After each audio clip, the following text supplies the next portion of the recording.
try this again. Sorry about that, Twitch. A little malfunction there. A little hardware dilemma.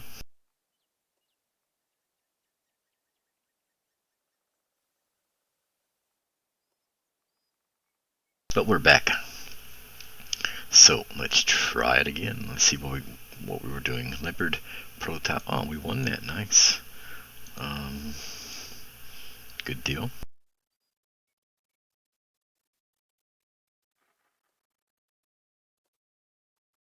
We'll jump right into another battle here. Let's try to get a win in our Tier 9 American Heavy Tank.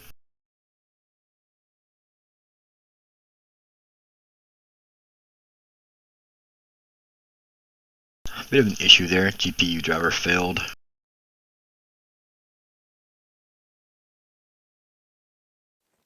Then the game wanted to send a crash report, which I let it do. That took us several minutes. So no big deal. We're back. We're live. We're ready.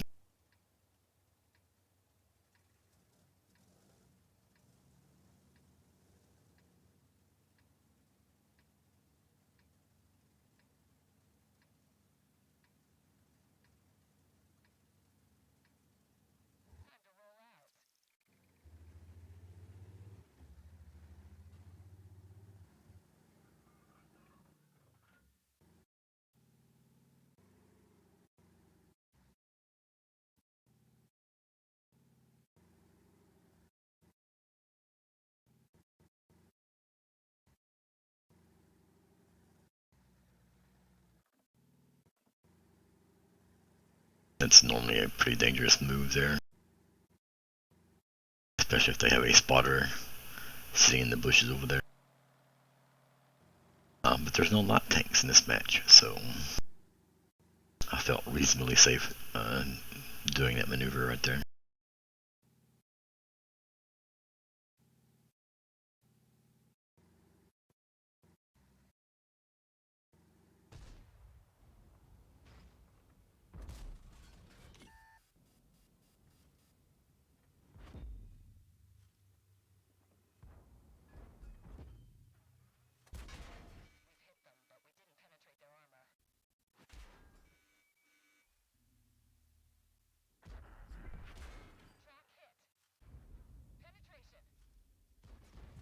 Something's eating me alive over there.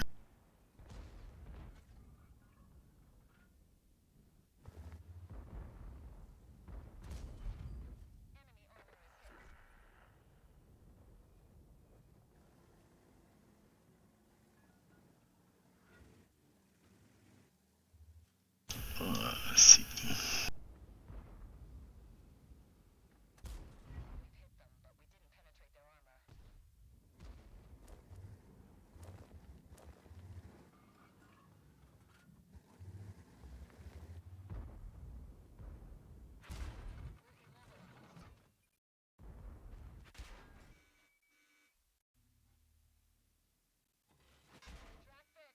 Taking too much damage.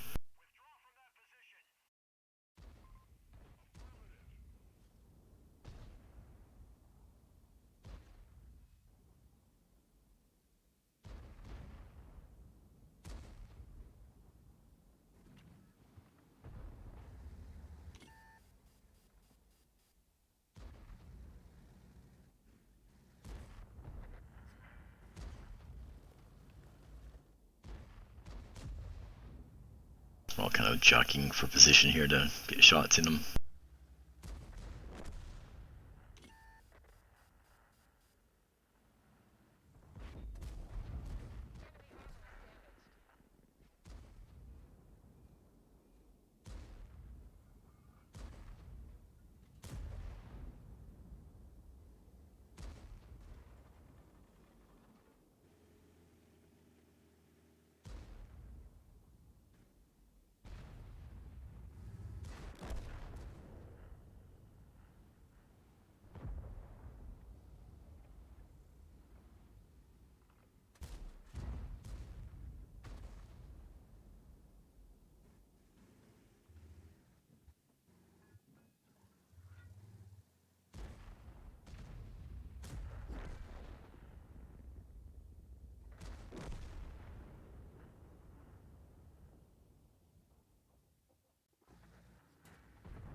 that was a complete miss. Wow.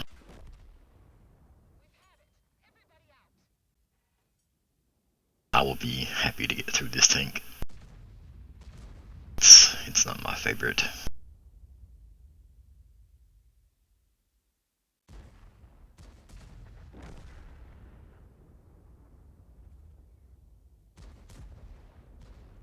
Back to garage, pick something else.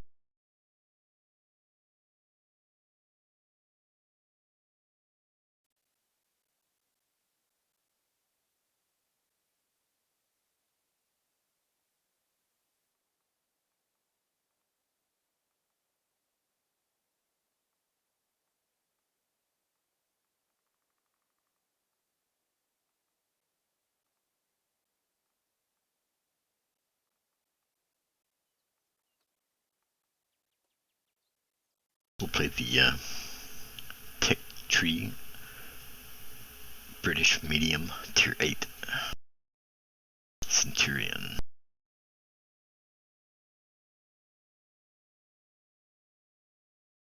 This is a good tank, good speed, really similar to the Patton.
Try and get up underneath their gun line here.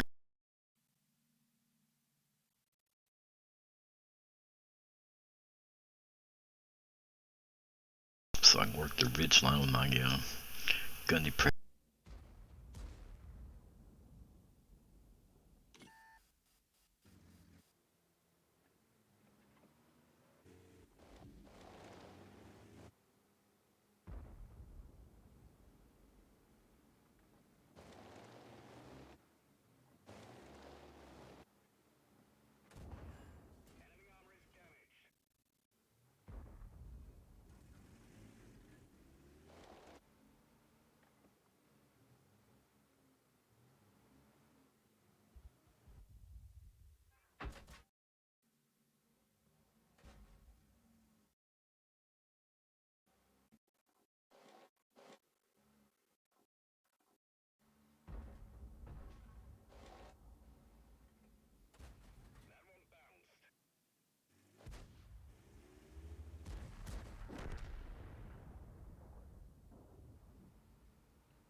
Get another round into him. Yes. I need one more.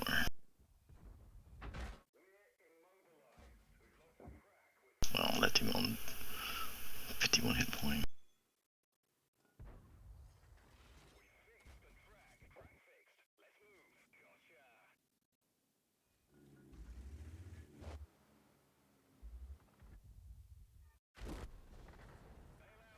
And Artie.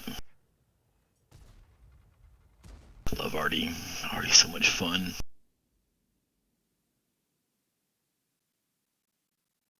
Just a good old time right there, folks. Artie.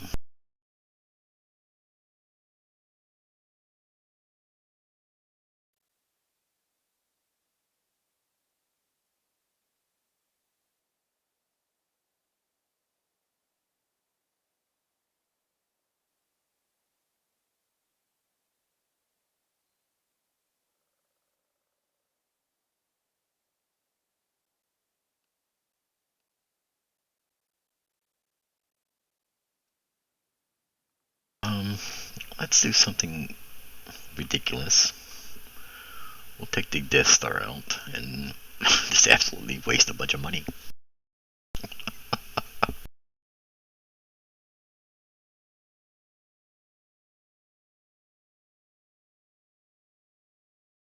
This tank was available in the black market, I think, 2 years ago for an absurd amount of credits. I think it's something like 26 million credits, silver. It was in the tech tree at one point.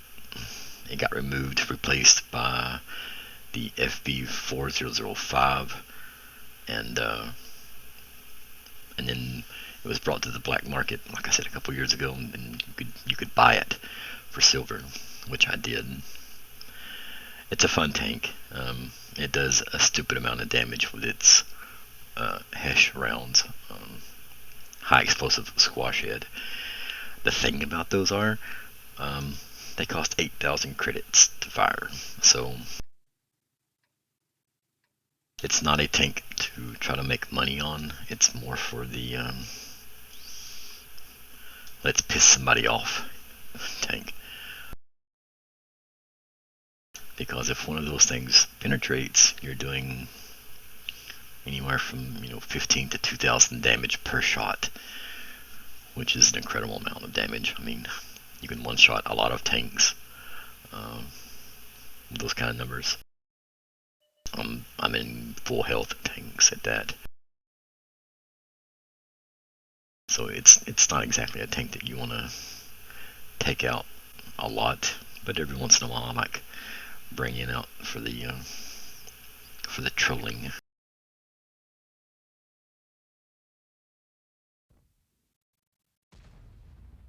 It does have more armor than the FB4005, so it is capable of bouncing some rounds if angled properly.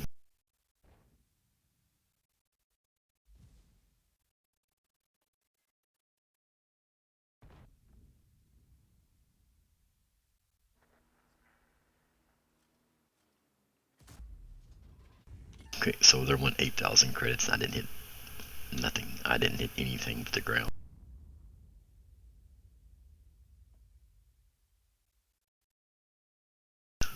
24-second reload, so you really need to make them count when you shoot them.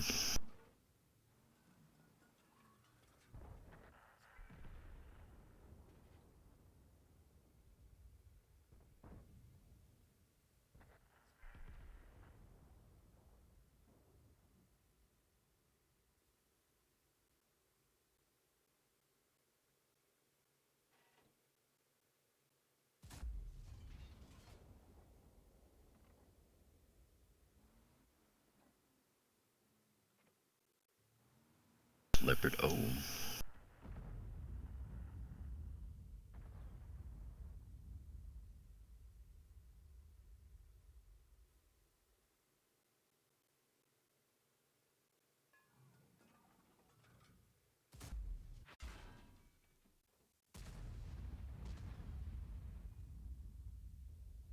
That Object 907 hit me with a heat round from down there. Again.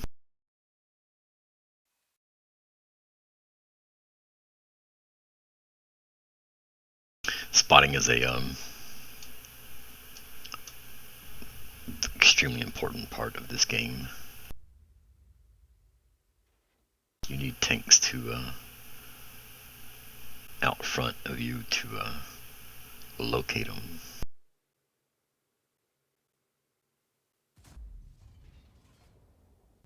I think I missed that one entirely again.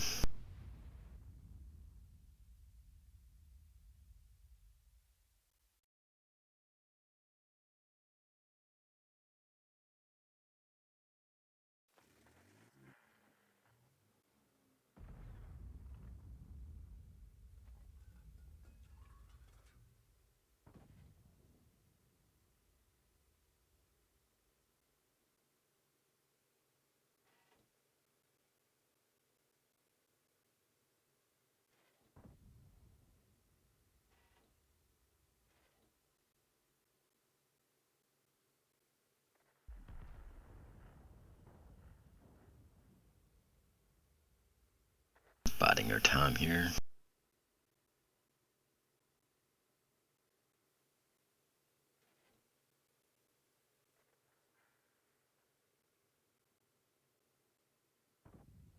Waiting patiently, waiting patiently.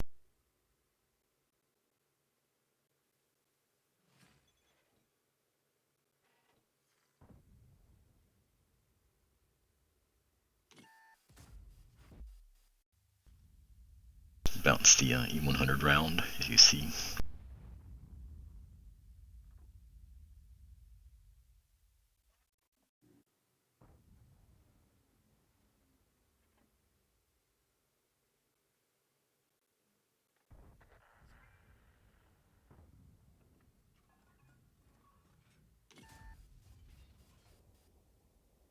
That's how my day is going. I missed him by about, from this angle, about 3 inches. On his end, it's probably more like a couple of feet, but still.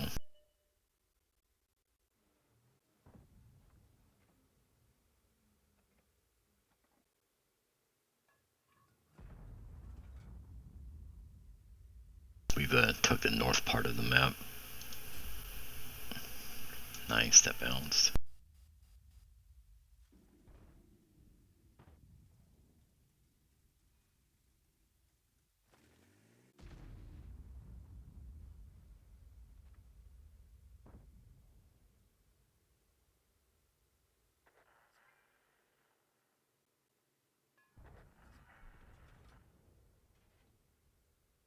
So I'm going to play this tank again. I had the wrong rounds loaded. I was using armor piercing, so I wanted to use the high explosive. So that didn't cost me a lot of money. I mean, it did, but it not in comparison to what the other rounds would have.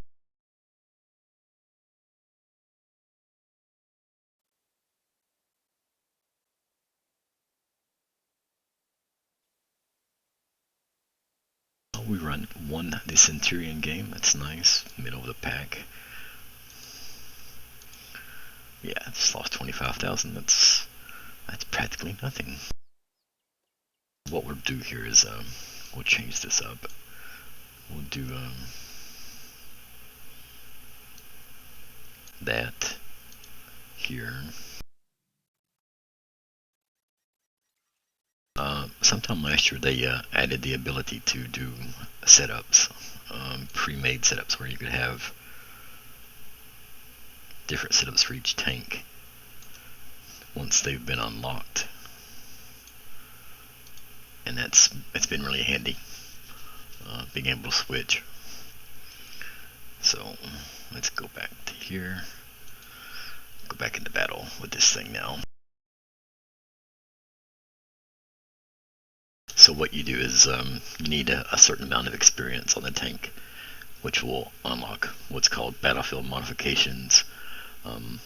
The first round of battlefield modifications allow you to have a different set of shells loaded, so you can switch between them before the battle or while you're in the garage. The second set of modifications, battlefield modifications, allow you to have a different set of equipment completely. So you can kind of, mix match what works, different, configurations. And as you can see there, it says select configuration with left control 2. I can change from my 20 HESH rounds to my other loadout of 15 armor piercing 5 HESH rounds. When I get the other battlefield modification locked on the left here, I can have a different set of equipment. So, and you can change them both before the battle. It's really important that, it's before the battle.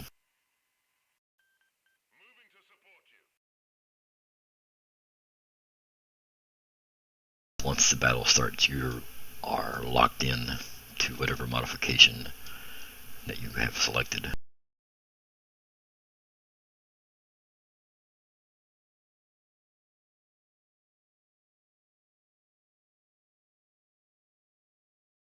So they've got one RD. We have some medium tanks. It's going to be a medium tank battle. Looks like there's a lot of them.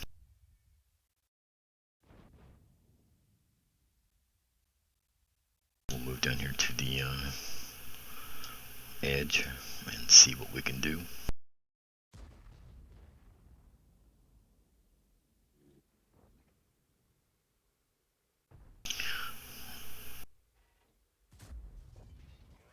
Which is almost nothing. 234 damage. Obviously that didn't pin.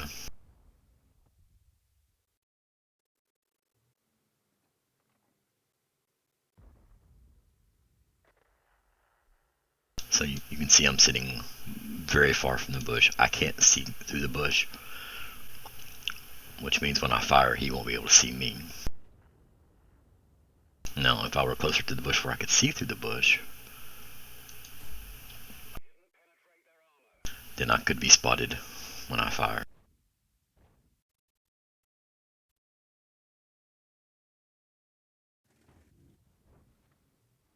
There's various mechanics in the game, and if you do play the game, there are a lot of YouTube videos created by Wargaming explaining some of the more basic mechanics of the game, like spotting, sitting in the bush and firing, just different things. Now my spotter has ran off, so that means I have to move up and do my own spotting. And you'll see what I mean here. See, now I can see through the bush, and he can see me. I got spotted.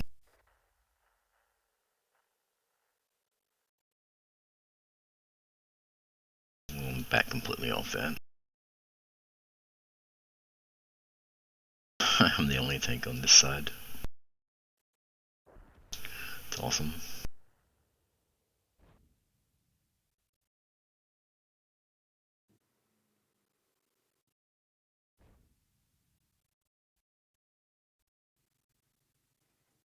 Light tank is making his way around.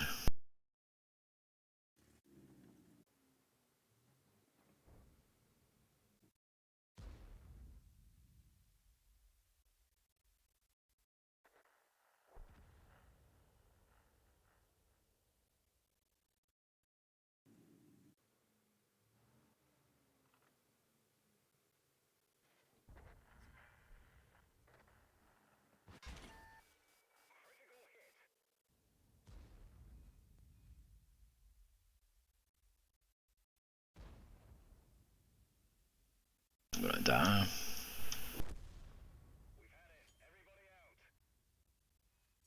The thing about the tank is it has a 24-second reload, so unless you kill them outright or do a massive amount of damage and make them back off, once you fire, you're at the mercy. So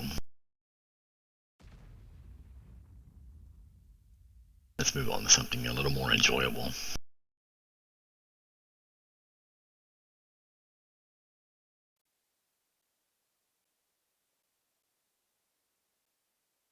We'll play the let's play the STB, Japanese Tier 10 medium tank. We've got some inscriptions or something here to look at.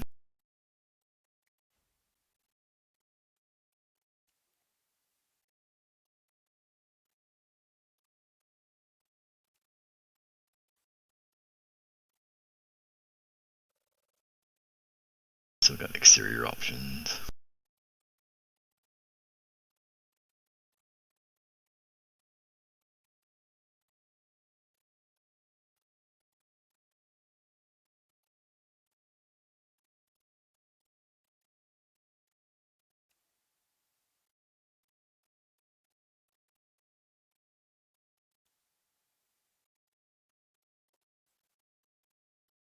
Anyway, Japanese Tier 10 medium, STB1.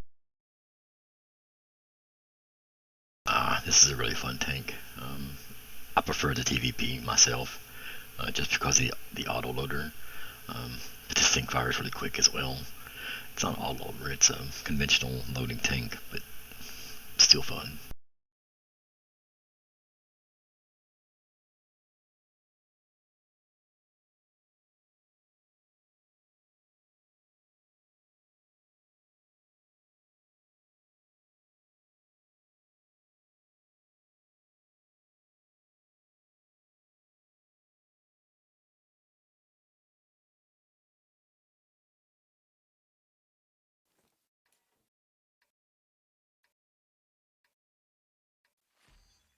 good map for the tank.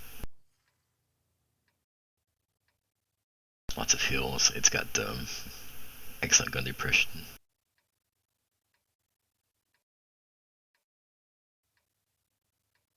So it really benefits from working a ridgeline.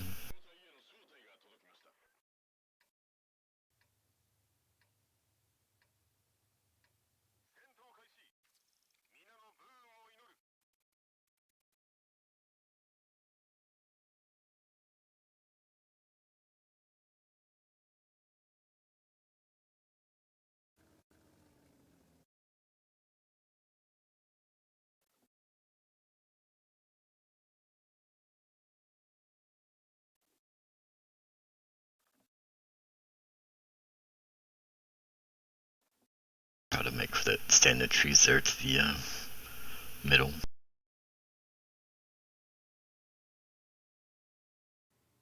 That's a dangerous run because right here is where you get spotted.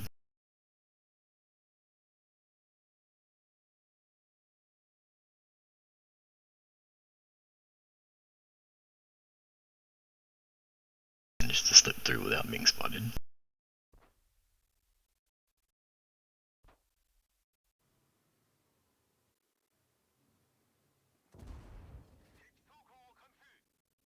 So we'll work this ridge line.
I'm just not having any luck today, folks. None at all.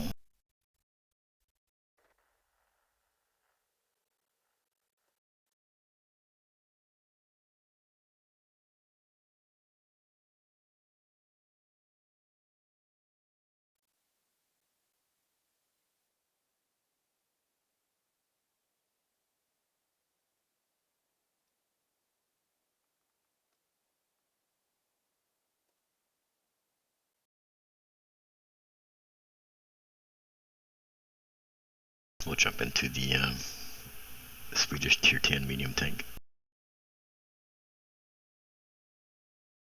I may have to go down in tier for a little while and get my groove back. I am not having fun at the moment. To put it mildly, I am not enjoying the gameplay, and it's completely my fault. I am making horrible mistakes, and once you kind of start down that path and you continue down that path, it's better just to pump the brakes and just stop, go do something else for a little while, go play something else, take a break, whatever, and then come back to World of Tanks, because once you get going on that, you become frustrated, and when you become frustrated, you start making bad decisions, and that leads to more bad decisions, and it kind of feeds itself. So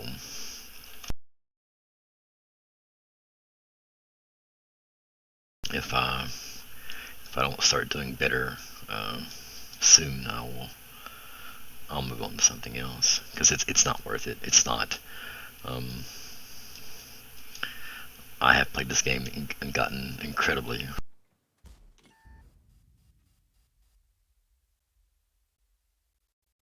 And it's easy to do. I mean, I understand it's a game. I get that. At the same time, I want to do well at it. But there comes a point when it doesn't matter how well you're doing at it. It will frustrate you.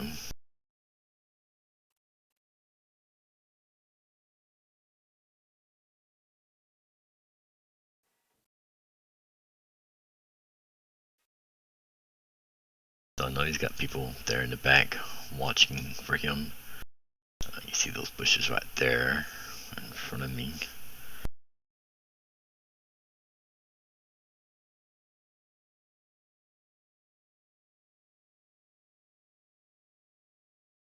Peek out here and bounce one or two, maybe.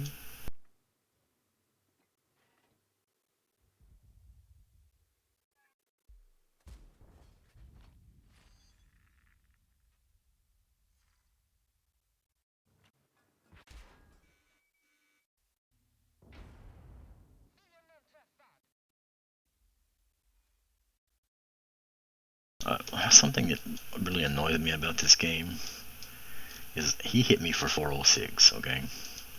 He's a tier 8 medium tank. He hit me for 406. I'm a tier 10 medium tank, and I hit him for 401.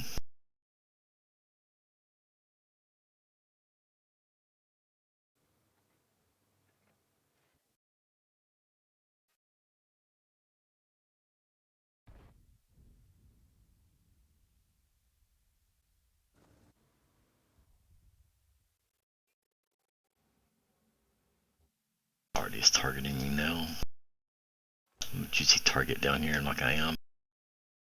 I have a lot of cover, so.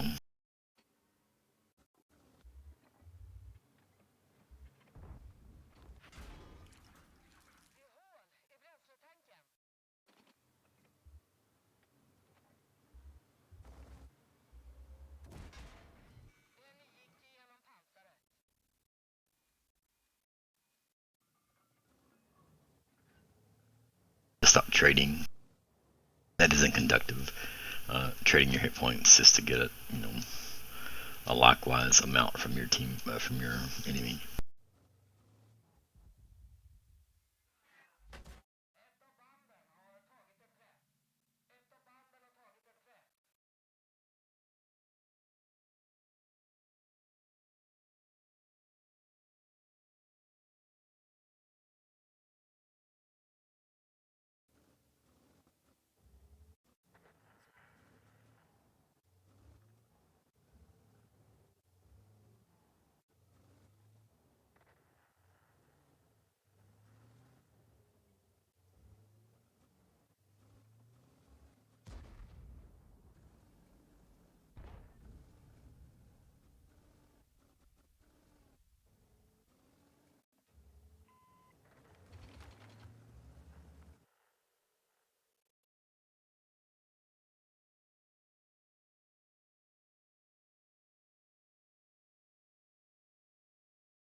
So we're just chilling here. Hey, no problem.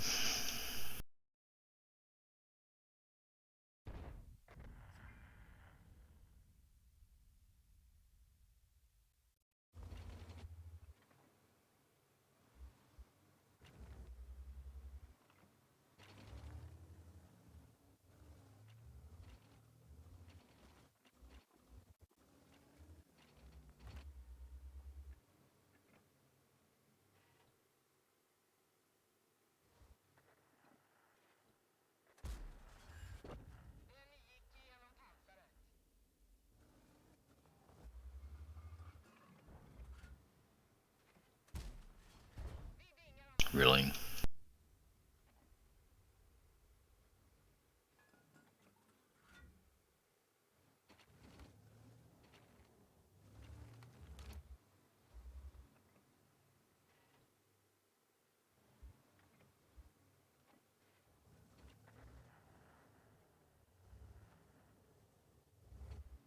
We're losing this game badly.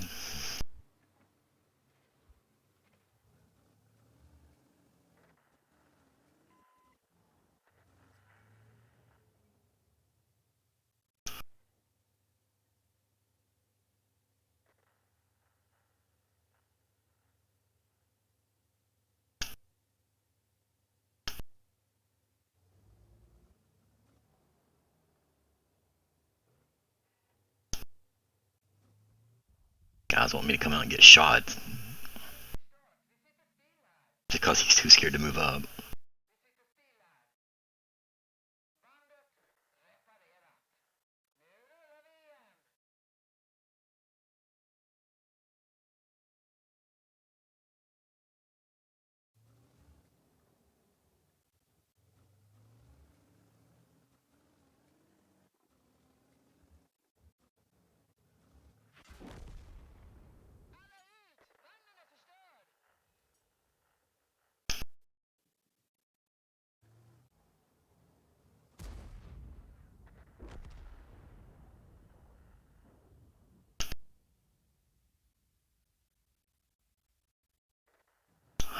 Deep breath, deep breath, deep breath. Oh man.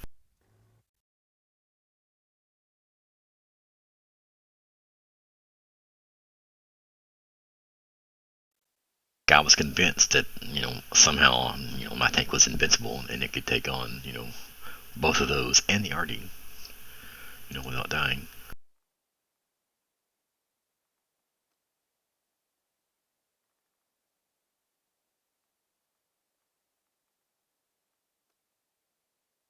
Let's move now to tier 6, something that I am reasonably okay at.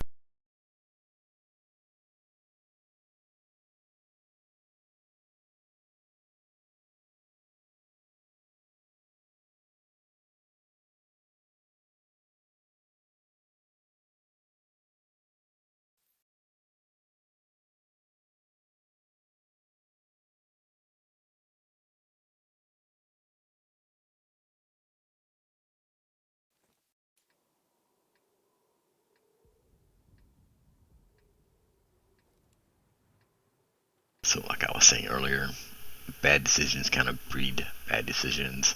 It's a slippery slope. Once you start down it, like I said, it's you're better off just taking a break and coming back to it another day.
Light tank is doing nothing that's going to be conductive to the winning of this battle.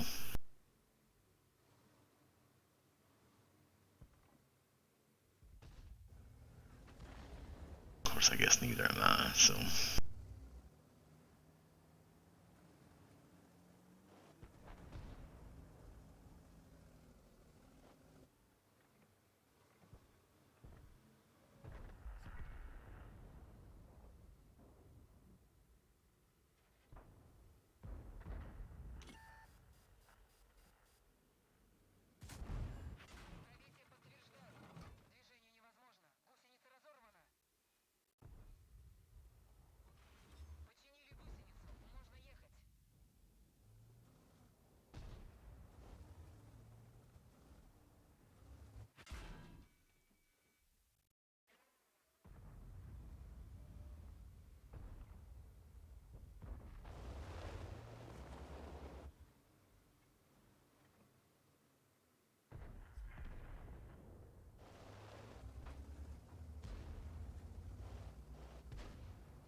done.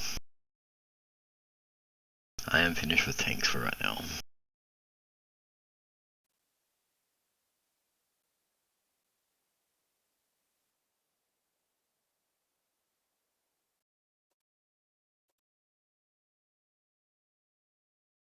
Let's go to Minecraft. Let's do Minecraft. Minecraft, we are relaxing. Just gonna take a breather.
Never mind, I see.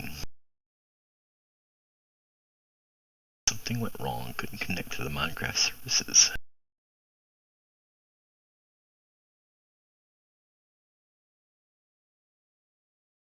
That's why I said play offline. Y'all can't see that, hang on.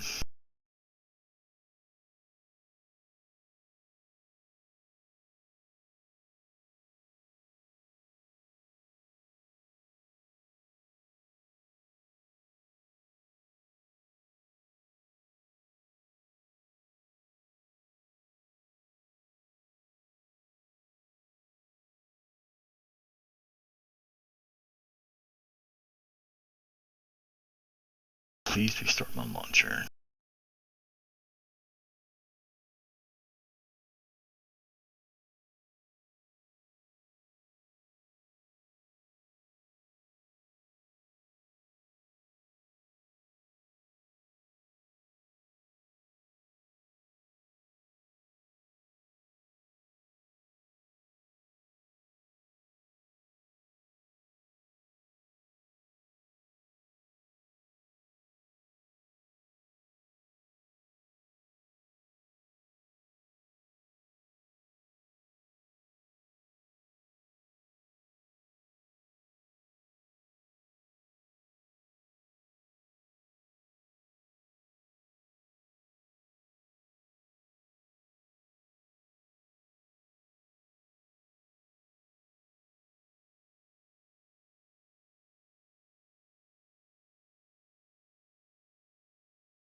Lady Bear Minecraft server. Something a lot more relaxing than World of Tanks. I'll come back to Tanks probably later tonight after I failed to connect to the server. Failed to log in.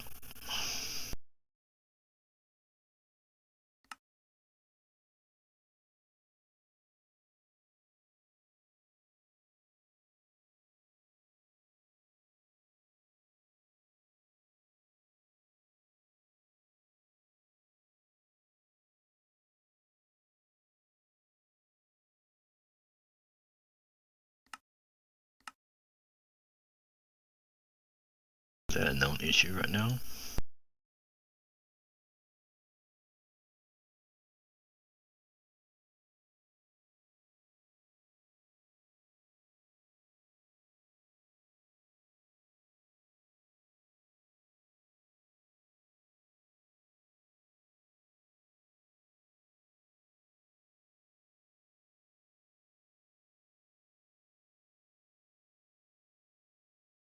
This isn't helping my blood pressure, I'll tell you that.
I don't know what's going on, folks.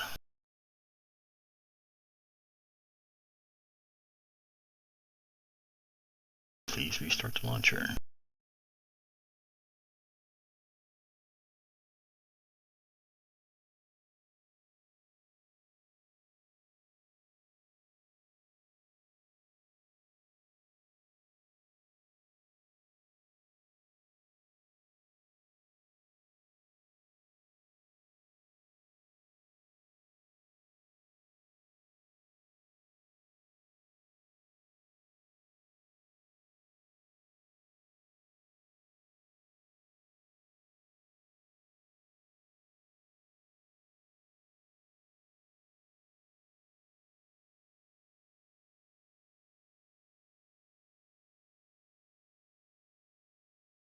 Alright, let's try it again. Hey, you know.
Yeah, so that's not working either.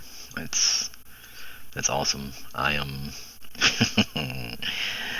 I am getting heated, and I can feel it starting. It's really starting to annoy me. So you know what? Let's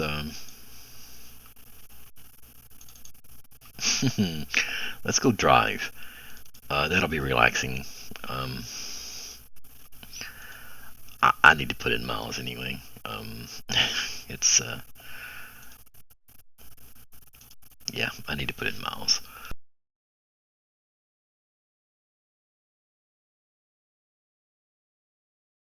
There is a mod I want to download before actually getting into this.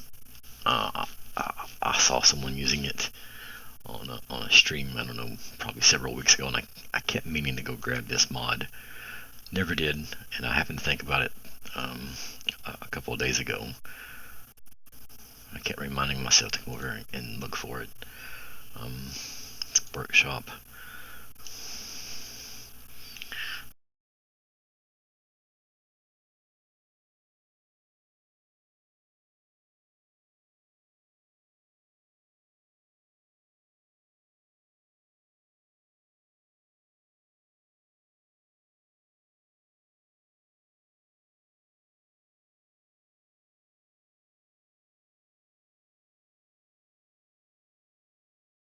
If I can find it now.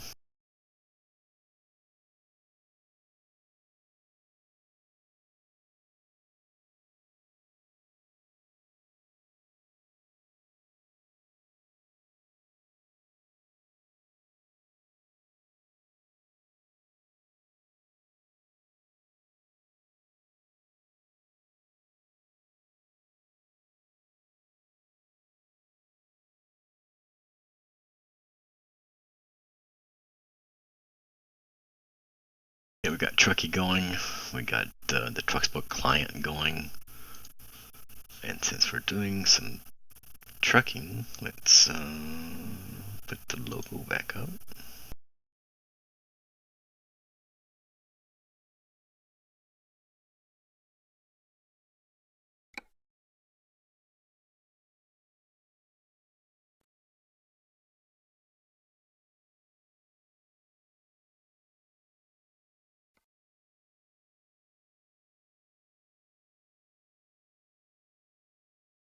Hang on, y'all can't see that. Hang on, I know what's going on here.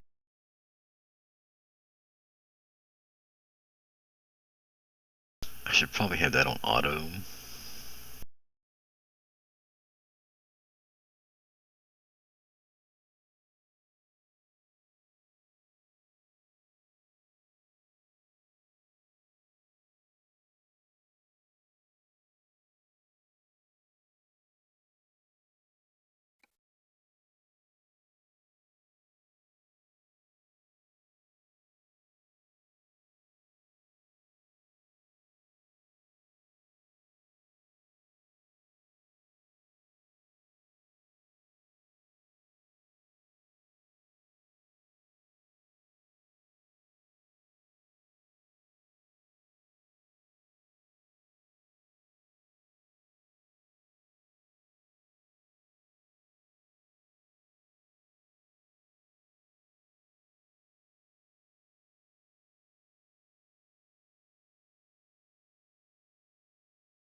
Just a moment while I get the wheel set up here.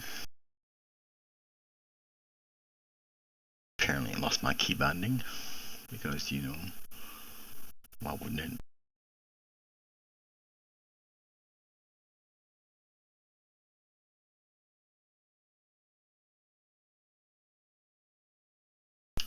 There we go.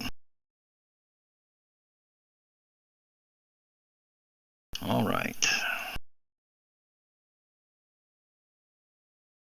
I have a load in progress already. Okay, well, sweet. Let's jump right into it.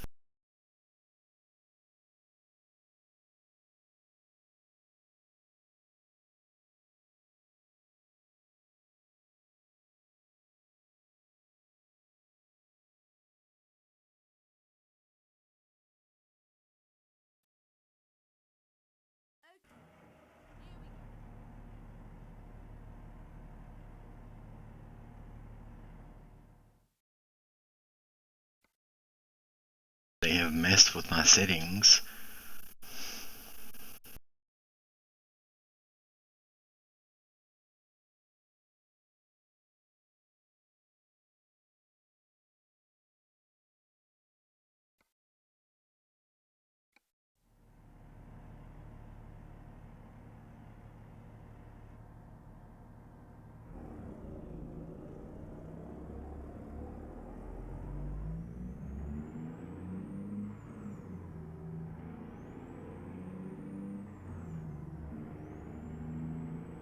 There we go. Okay.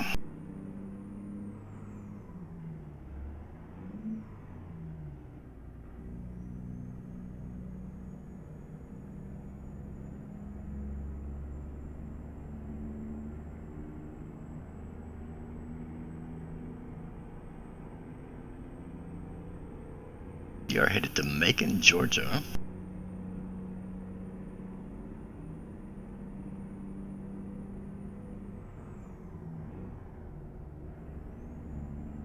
From Yuma, Arizona.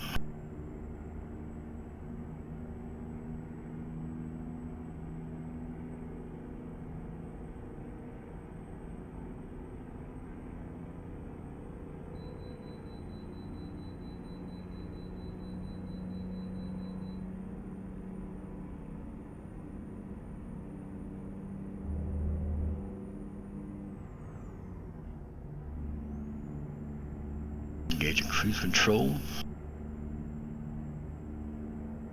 Get her up to 75. Since I am driving, I'm going to unmute myself in Discord.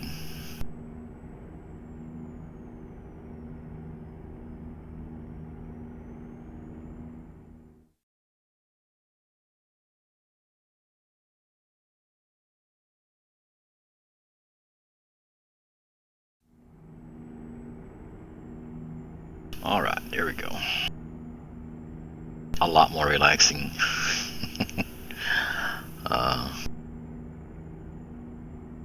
Not sure what's going on with Minecraft. The servers were down or something, so we'll go back to that later too.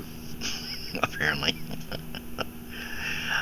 And I feel like this is a conspiracy against me, created by Lady Bear to get me to driving again. So she has informed Wargaming to put their best players on the battlefield so that they're kicking my ass, and I get aggravated at that. She then contacted Microsoft and brought down the Minecraft servers so that I couldn't log in and play that. So that only leaves me either farming or driving. So, and I feel like it's just a huge conspiracy created by Lady Bear. Hopefully she's not listening. But if she is, I know it's you. I know you did this. It's all your fault.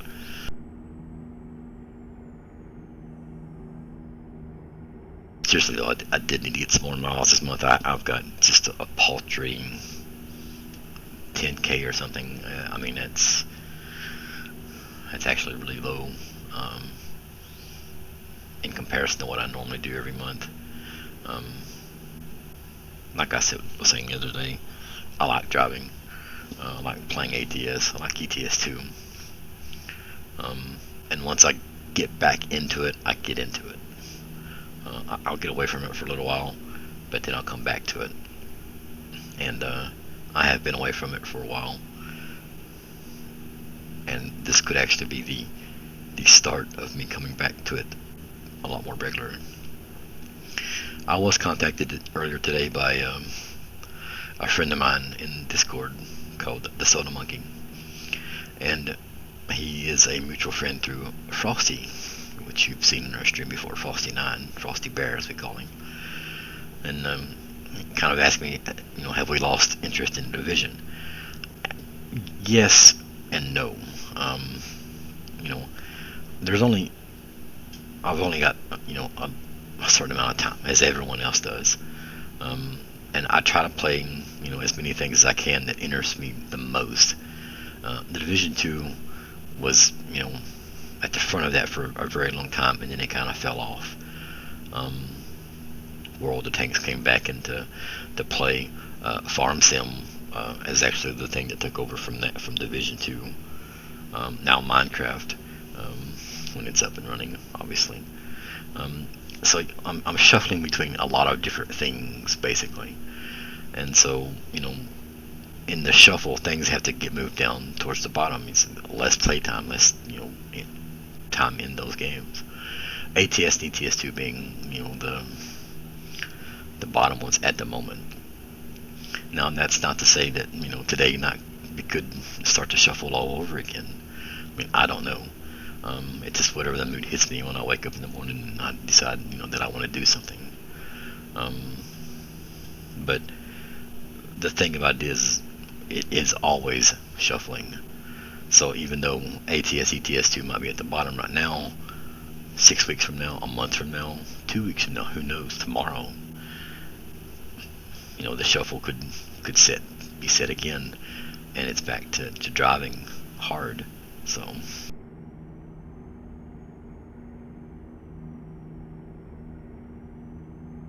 I think everyone's like that. If you play multiple games, you find yourself kind of leaning towards playing one more often than the others. Especially if you have some kind of task in mind. I'm going to change that real quick. It's still doing its dropping out of gear. And that I am in no mood to be annoyed by anything right now.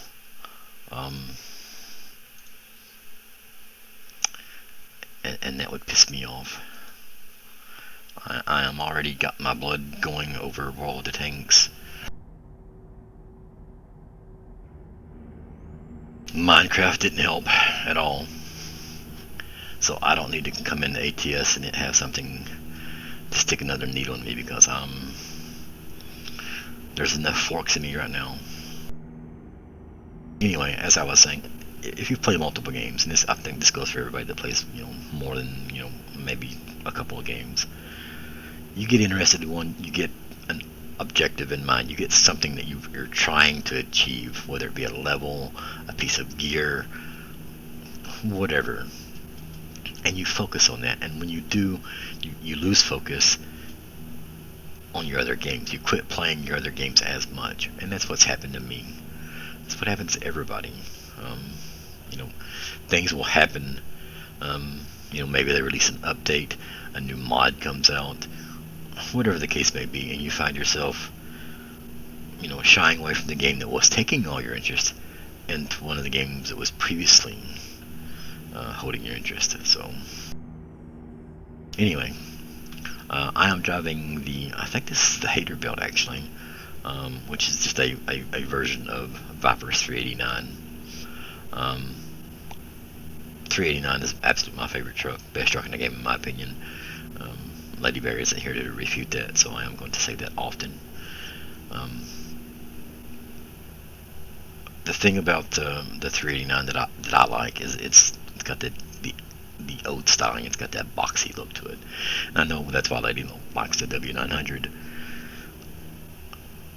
Some of the newer tractors in the game, some of the newer trucks in the game, like the Cascadia, the Mack, the aerodynamic smooth look, those are alright. I don't mind those. Some of those I prefer more than the others, but for the most part, I like the old style trucks. That's the reason why I like the K100, the cab over engine look, flat nose as some people call them.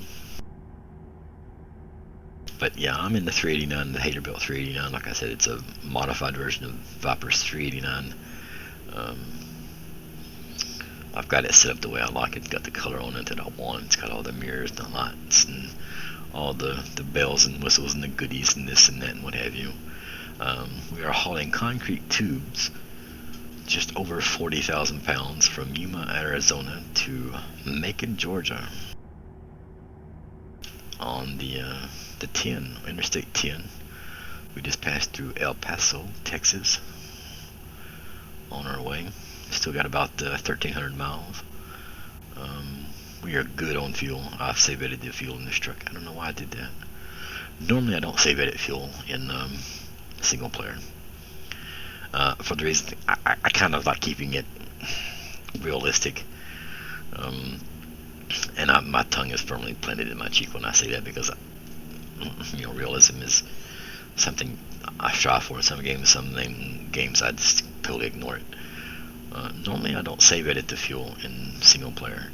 I do in multiplayer, and mostly for the reason is I don't want anyone waiting on me. As silly as that may sound, in multiplayer. So everybody gets their load. They get attached to their trailer. They pull out to the road, and they're waiting. And people are rushing around, and they gotta go get a drink, gotta dehydrate, they can get a snack. And 9 times out of 10, they need to refuel if you're not save editing. And other people, that's fine. I'm not saying other people doing it on me, because it doesn't. I don't like being the object of the wait. So I save edit my fuel in multiplayer. That way, once I'm connected to that trailer, I'm ready to go. Whether I'm sitting where everybody else is at, or I'm working my way to them, I'm ready to hammer down. Let's go. Let's get rolling. Let's get the wheels moving. In single player, totally different thing. I'm the only one here.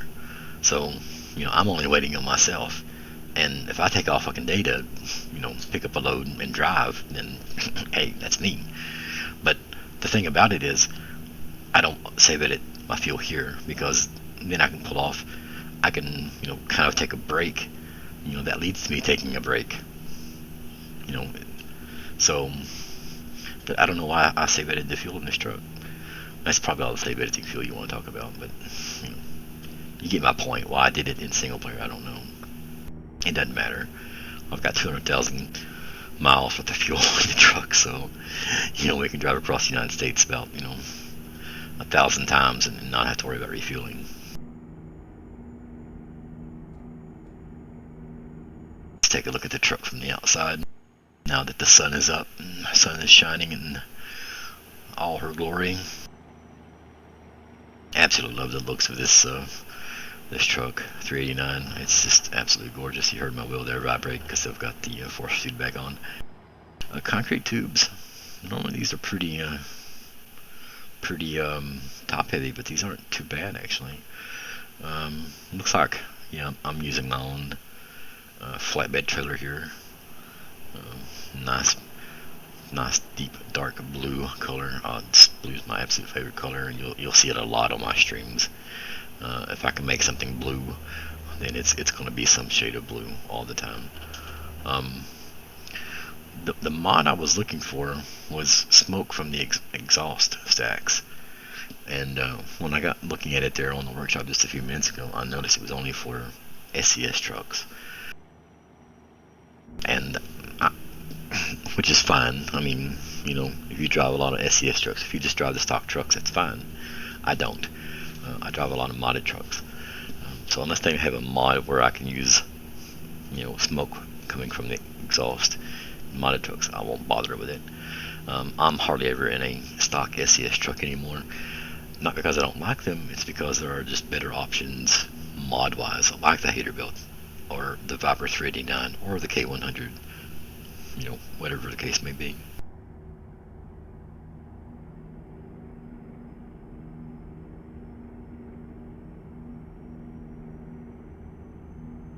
So you can see that I'm using the old style dash as well. That removes the GPS from the dash, and let's keep the GPS there in the F3 window. I like how it looks. It's a neater version to me than the new style dash.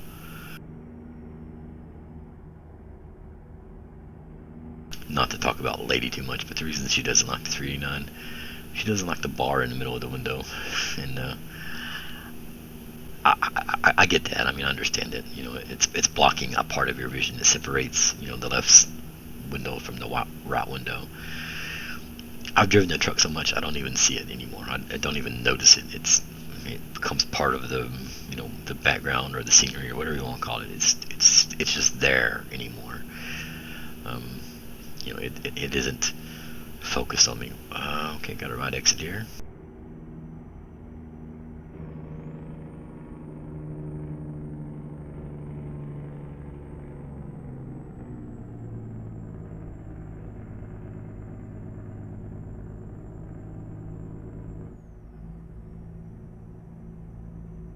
That actually kind of surprised me, which I didn't know I had a turn off. I thought it was going to stay on the 10 all the way across. I had noticed that I need to back my chair up a little bit. My pedals are a little too close to my feet.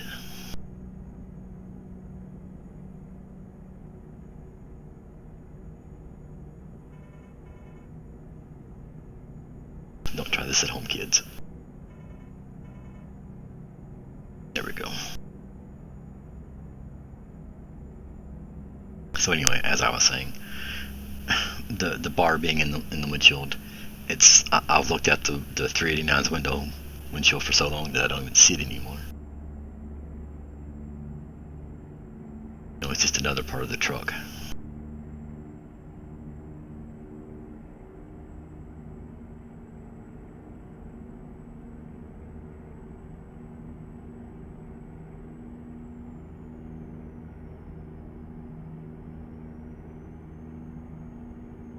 Get back up to speed here.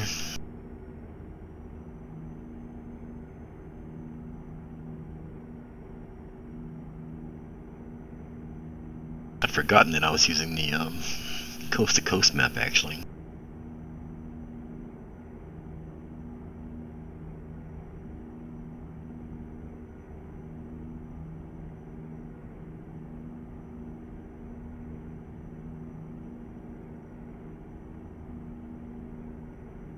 The thing about the coast to coast map is it allows for longer trips. Absolutely nothing wrong with the base map in the map DLC that SCS has released so far. They're gorgeous, absolutely gorgeous, and if you don't have them all, I highly recommend the next time they're on sale in Steam. If you can afford, any of them at all, pick up, one of them. So worth it. They really are. SCS does a fantastic job, scenery-wise, of creating their map DLC. Each one released seems to be better than the previous one. When Colorado was first released, it was absolutely gorgeous, and it still is. Colorado is a beautiful state. They released Wyoming, and it's like they're trying to one-up themselves with each release. So it really, if you, like I said, if you have a chance to pick up a map DLC and you don't have them all, they go on sale. Grab one of them, because I think you'll be pleasantly surprised. Which leads me over to Coast to Coast. It's a fantastic mod. He's working on it. The Manfred, I believe, is the person's name. He is doing a fantastic job. He probably has a team. He's probably got other people working on it, helping him with it, because the project is so large at this point. It is bare in some spots, like here. We're passing through probably some part of northern Texas or western Oklahoma or somewhere. I don't know. So parts of it are bare. There's no towns, there's no cities, there's no farmhouses, windmills, whatever.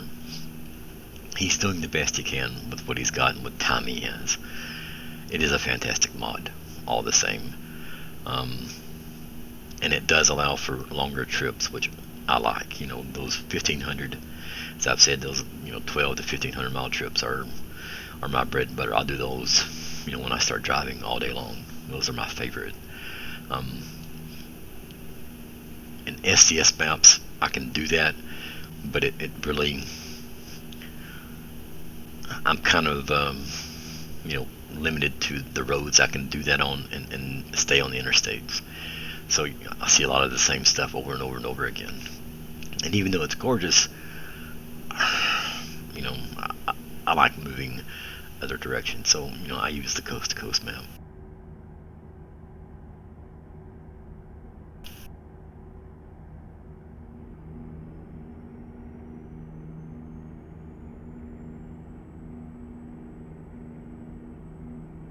I am using other mods as well. I can't name them all right now. There's just too many of them. I'm still in Texas apparently because that my sign said Odessa. I can't name them all.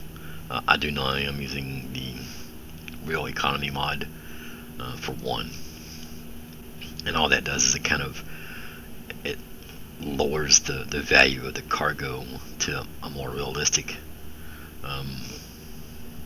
point, instead of maybe hauling a piece of machinery from one coast to the other being $150,000. Probably going to be 8 or 10, 12,000, something like that. It's not a mod you want to use if you're just starting a profile, for sure, trying to build a bankroll.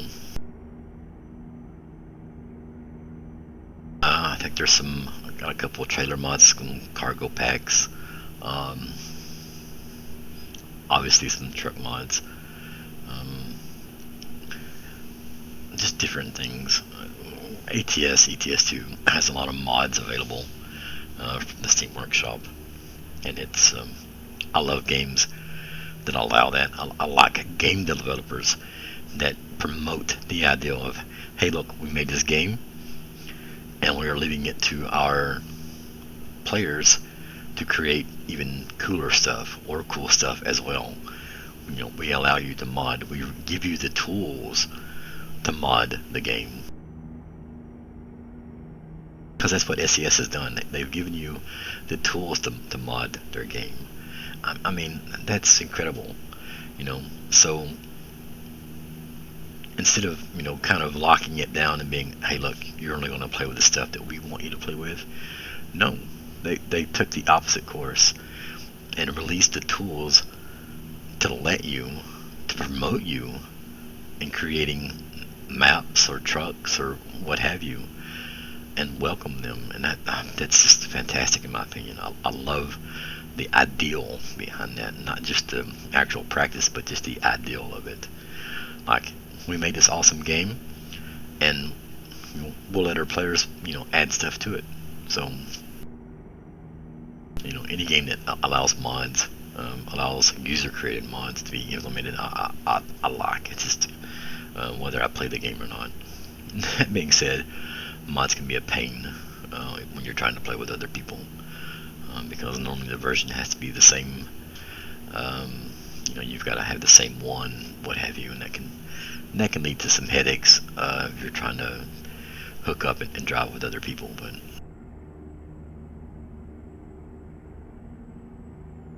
that's an entirely different story for a different day.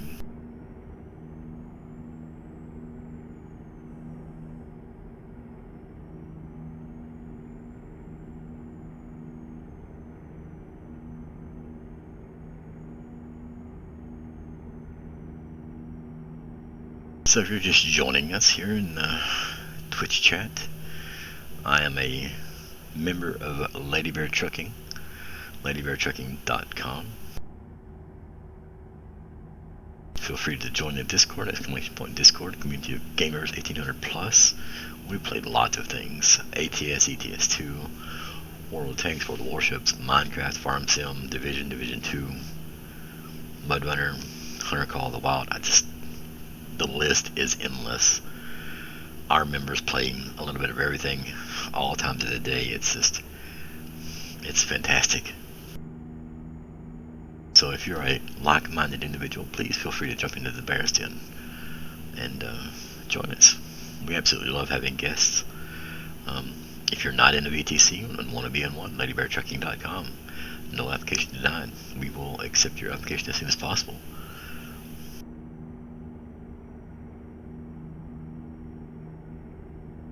Only one rule in Lady Bear Trucking is log your miles, and that, whether that be race or real, obviously we prefer real because that's how we compete with other companies, but that's the only rule. Log your miles. That's all you gotta do. Log your miles in TruckSpoke. Start the client, launch the game through the client, have it running in the background as you drive. It'll do the rest.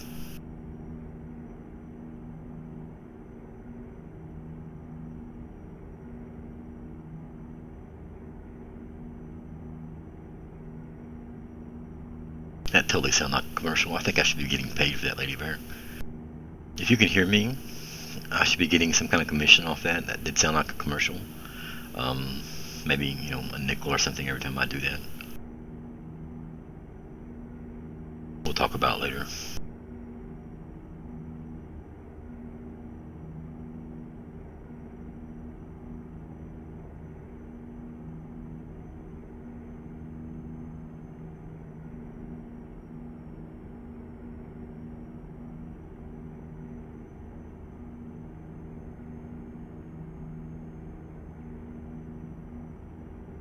Just cruising along here with their load of concrete tubes going to Macon, Georgia.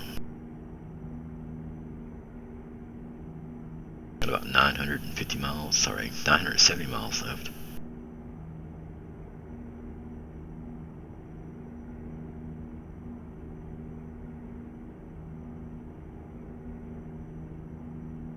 Was thinking about doing some kind of random convoy tonight. We'll see.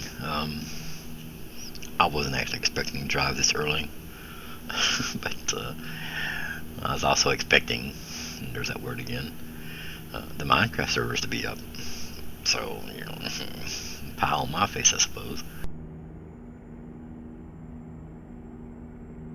We'll see. We'll try to do a random tonight or tomorrow. I know this is a weird looking world of tanks. This is the Peterbilt 389 tank. Doesn't have any guns, but it's fast. So I am outrunning the shells, Blue Jays, instead of actually shooting them. I'm just outrunning them. Welcome to the stream, my man. Thanks for dropping in. No, I was getting a little aggravated at World of Tanks, so I stopped playing before I flew into a rage. Oh, Raymond, coming in there with a follow. Thank you, man. Appreciate that. Welcome to the stream. Yeah, I was getting a little aggravated at the World of Tanks gameplay, and that was my own fault. Nothing to do with the team. It was just me being either overly aggressive or not having my head in it or whatever. But I was starting down a road that was going to lead me to being rage-inducing, so I stopped playing. And that's what I was saying earlier. It's once you start down that, you might as well just quit and come back to it later, another day, whatever. So I was actually going to play Minecraft, but Microsoft had different ideals about that because their servers are down apparently, or I couldn't get logged in. So I thought, well, let's go drive. Hello, Raymond. Welcome to the stream. Do appreciate that follow, by the way. If I don't know if I said that or not, I think I did, but.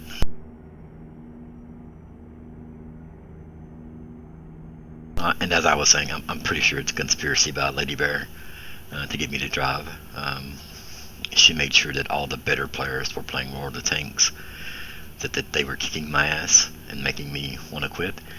And then she got in contact with Billy Gates there and told him to shut down the Minecraft server so I couldn't log into the Lady Bear Minecraft server as well.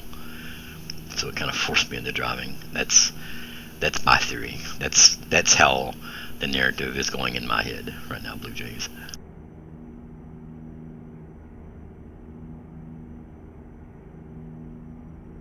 It's all Lady Bear's fault. She's actively working against me and playing other games, forcing me to drive.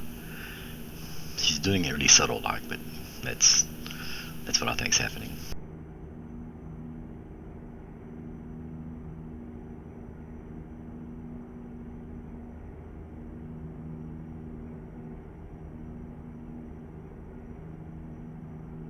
I guess I could change the stream title to American Truck Simulator as well, couldn't I?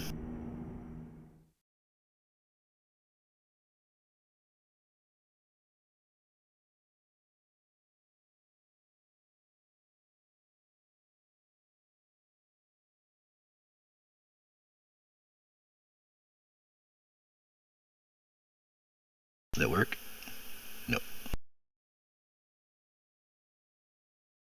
Let me fix that real quick. I just happened to notice that. Thank you, Blue Jays. What's up, Ryan? Welcome back.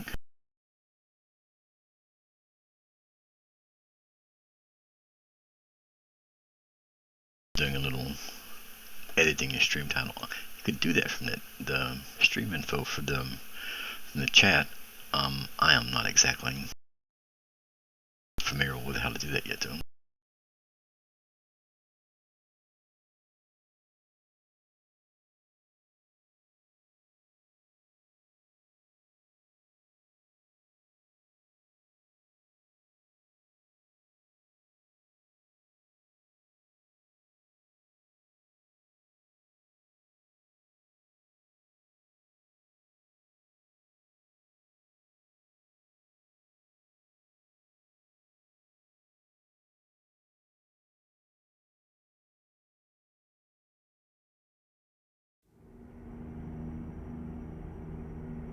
They're all fixed. There we go.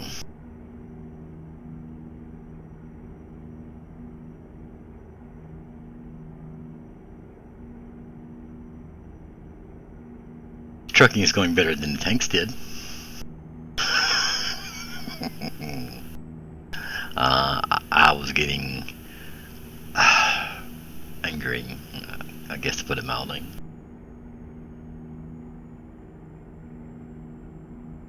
Yeah, it was getting bad for me, so I thought I'd better quit before things started to get broke. Yeah, well, as I was just saying to your fellow Twitch chatters there, it was my fault. You know how I play really aggressively, and that was leading me down a bad road.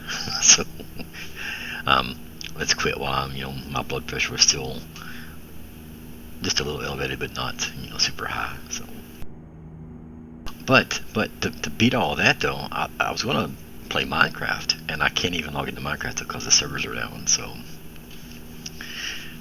here I am in the truck driving.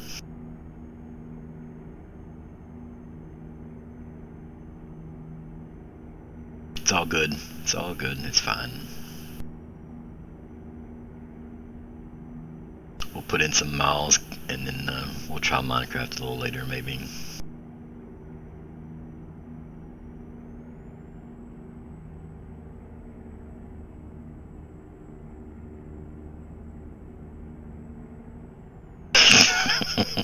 That's true. It's better to have company when you're angry at a game. Someone that shares your frustration, and the game really doesn't take off until you can curse at it in unison. You know what I mean?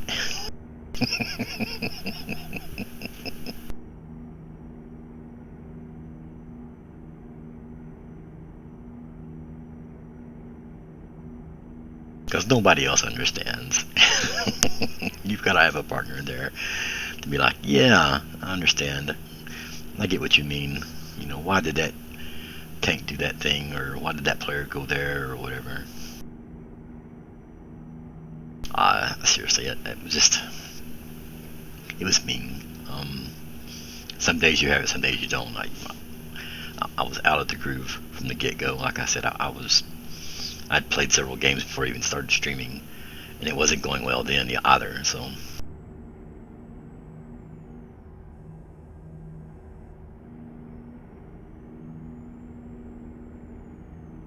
exactly. I've still got 27 minutes worth of buffs, so I've got to tough it out. Yeah.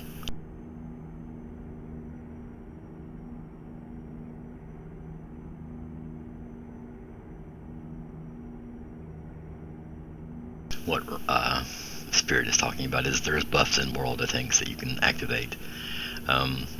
Most of them last for an hour. There are a couple 2-hour ones, but they're they're clicking away. They're time based, obviously. So as you're sitting in the garage, they're clicking away. They're slowly diminishing.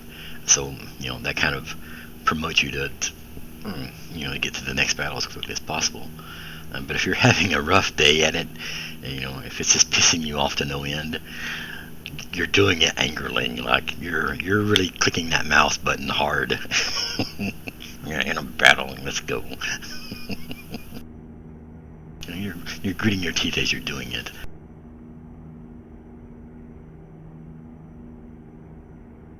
because at that point it's not just you playing a game. It's kind of feel like you're being forced to play the game because you don't want to feel like you're wasting the buff. So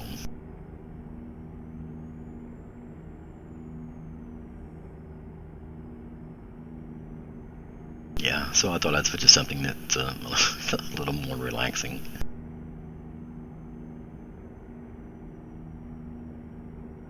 Exactly, you don't want to waste it. And I've said for years, I don't know why they don't do that on a per battle basis instead of a time based basis. It doesn't make any sense. Why not just do it for, hey, let's run this buff for 10 battles, and if you lose 10 battles, you lose 10 battles. But or even do it like they do with the premium account, where you can apply it. Like, okay, you start a buff for 10 battles, and for every 10 victories you get to apply it. And if you don't get 10 victories in 5 hours, which that's happened, then it'll roll over to the next day. Yeah, you have to be really sparingly with the credit buffs, because those babies aren't just floating around anywhere. You just can't pick them up anytime you want to. Um, you've got to nurture and shelter those things, because those are harder to get than the experienced ones. I've got a ton of experienced ones. I've got all kinds of experienced ones, but the credit ones are. If I start one of those, I'm playing premium things the whole way through, or trying to anyway.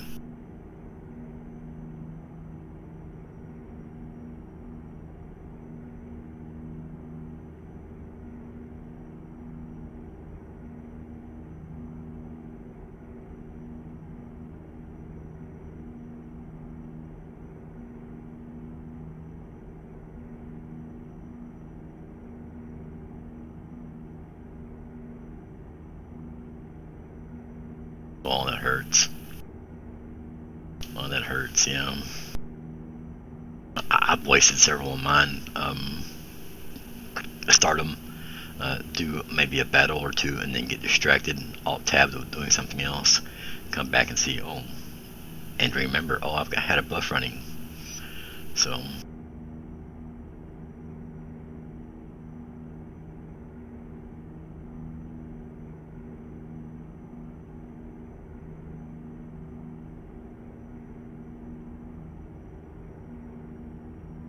I will say right now, you can buy them using points from the battle pass. So if you've got some of those points um, accrued, then you can go buy some credit boosters.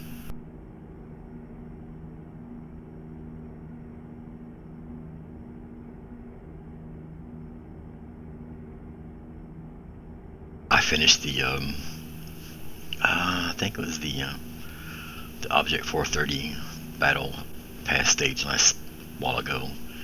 So I've got that complete style. It looks okay. Um, I'm not sure where those characters are from, or what they are, but it is kind of cartoonish. So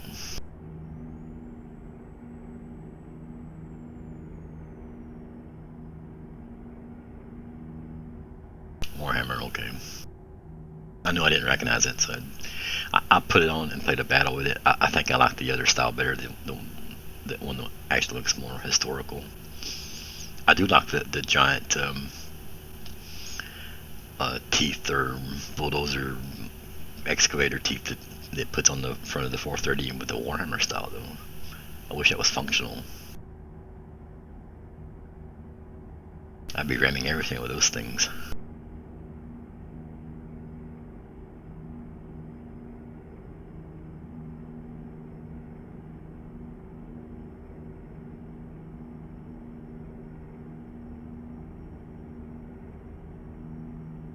So if you're just dropping in, we're doing a load from Yuma, Arizona to Macon, Georgia. I think we're on the 20. We switched off the 10 while ago and got onto the 20.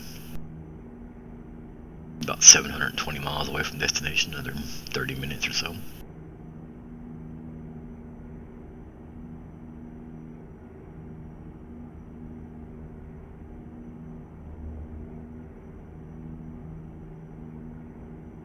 Yep, you too, man. Take it easy. Be careful coming home.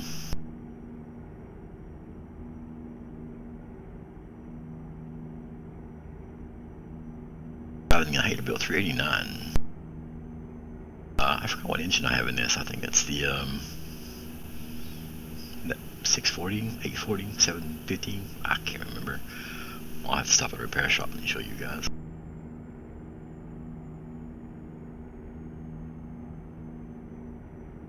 Using the Eaton Fuller 13-speed transmission. I use 13-speed in single player. I don't need to split the lower gears. And the only difference between a 13-speed and an 18-speed is 1 through 4 on 18-speed is split from low and high, so you can go first low, first high, second low, second high, all the way up to 4 in 18-speed. In a 13-speed, the lower 4 aren't split, so it's first, second, third, fourth, and then when you get to 5th, then you can split low and high. And the only reason to use the 18-speed is if you're maybe pulling a lot of heavy equipment, stuff that you need those lower gears, the low gears, like first low, to get started, and, to get that torque really up and pulling.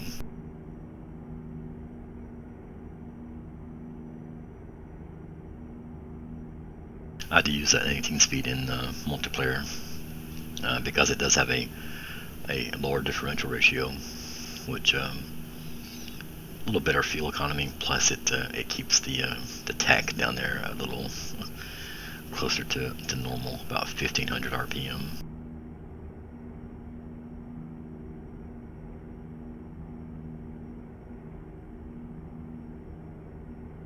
But it's really preference. There's a lot of transmissions in multiplayer, and there are mods in single player.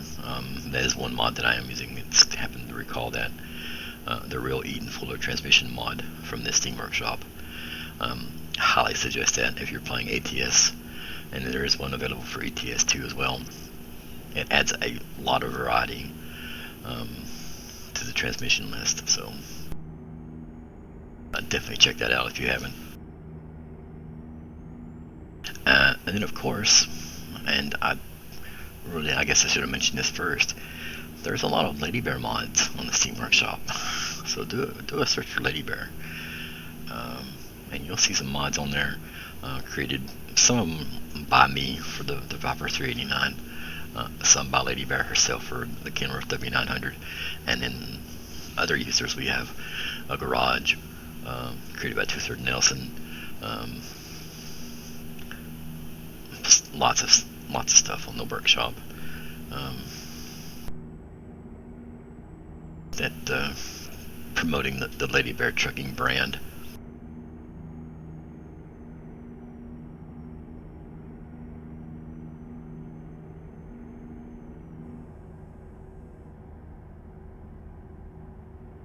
We have moved to the eastern portion of the Coast to Coast mod. And here, Mandarin has done a lot better job of adding scenery into the game. Now you see trees, you can see bushes, you see light poles. We just passed looked like an excavator working there off the side of the road. He has really done a lot of nice work on the eastern part of the Coast to Coast map. Here you see a power station. So it's not as bland on the eastern side of the Coast to Coast map as it is the middle western part, through parts of Texas, Oklahoma, and those kind of places. Did a fantastic job, and like I said, I know it's a lot of effort. He puts a lot of time into it, a lot of maybe a lot of his gameplay time is eaten up by working on and creating and updating and keeping it updated. So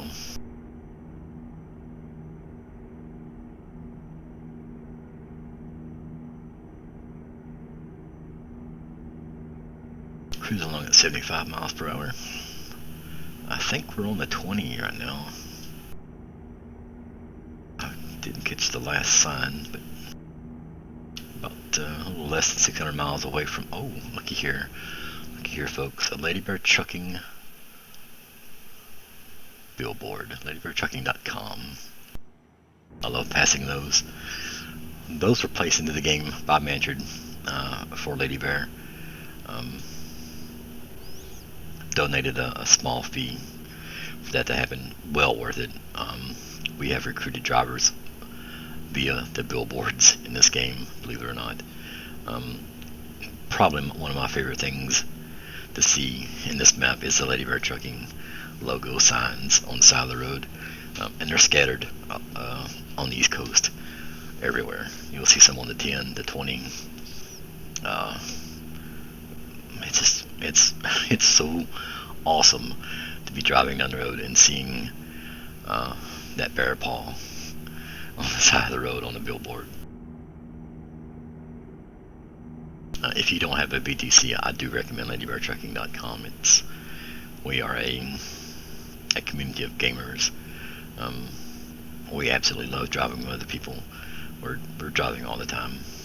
Somebody's on the road constantly.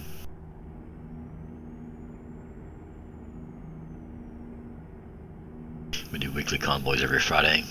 We alternate from ATS to ETS2 on Fridays. Random convoys are just that, random. Take place any time of day, any day of the week, except for Fridays when our scheduled convoys are done.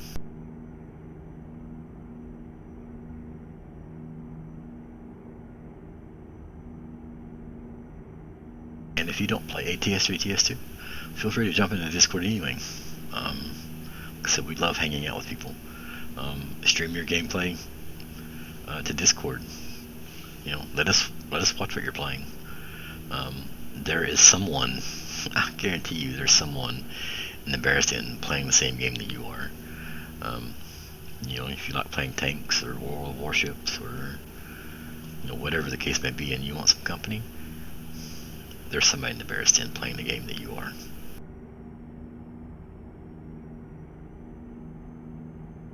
And if you do play ATS or ETS2, feel free to jump into our convoys. We absolutely love having visitors come and join us, sharing in the best community ever, as SCS puts it, and it is.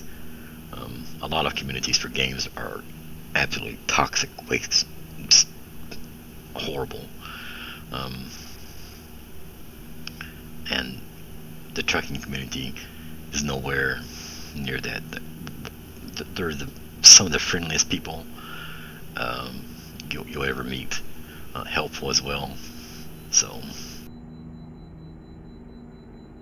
if you don't play ATS or TS2, I highly recommend maybe picking it up the next time it's on sale. It regularly goes on sale on Steam for about $5. In my opinion, it's probably one of the best driving games available at the moment.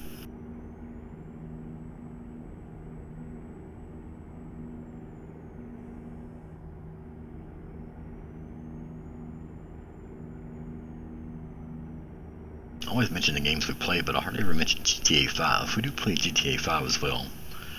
Some of us do. And we recently brought back Minecraft. Brought the Lady Bear Minecraft server back up. And has generated quite a bit of interest already. And it's only been up for about, I think 3 days now, 4 days. So, if you're a Minecraft player, now the admission to the Lady Bear Minecraft server is a little different than anything else. It's not that we don't allow strangers into the server. It's we want to get to know you first. Minecraft has a lot of, well, maybe not a lot, but does have people who grief, troll, and we don't want that on the server. I mean, nobody does. So that's not allowed on Lady Bear Minecraft servers, trolling or griefing. So, if you want to join us, come into the Discord, get to know us, talk to us for a little bit,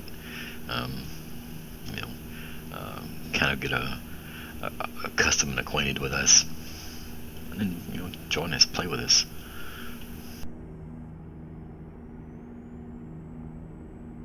Yeah, that's what I thought. Still on the 20, about 465 miles away from destination, going to Macon, Georgia. The cargo of concrete tubes. Once we get there, we'll drop this off, hook up to something else, and head back west.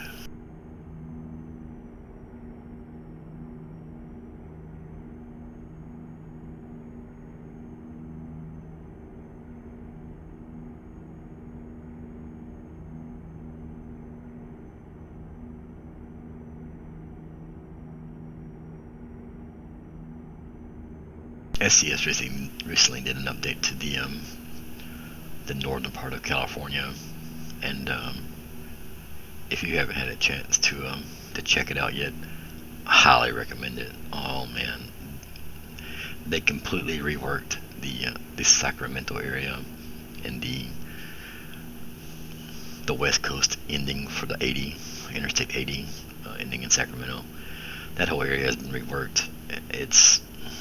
It's fantastic. It's beautiful over there now.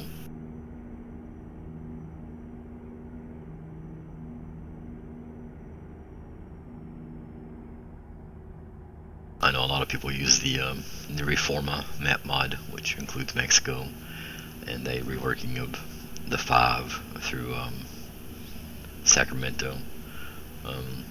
SCS has taken it upon themselves to rework it in the base game, and it's beautiful. In the 144 update, they did some stuff in ETS2 as well, around Austria, I believe.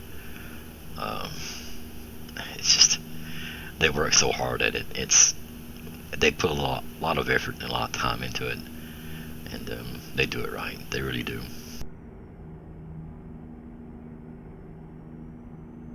If you haven't been keeping up, Montana or Texas is going to be the next map DLC released for ATS. I myself have kind of made a bet with myself that it's going to be Montana. They released a blog update last week, I believe it was, saying that they were going to release Cody, which is a city in Wyoming, in the next update 1.45, and it's going to be a free thing. So there's adding a city to Wyoming,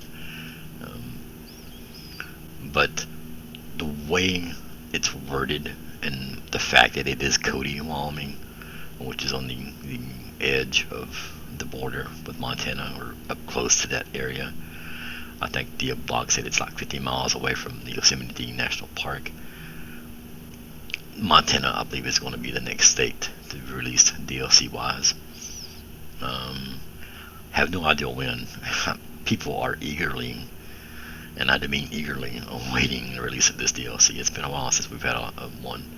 I can't remember when Wyoming was actually released, but there is a lot of speculation, a lot of hype being generated by SCS themselves. They're releasing blog updates, 1 or 2 a week, showcasing the different industries, the different scenery available. It's going to be available in Texas and Montana, for that matter. So eagerly anticipated, to put it mildly.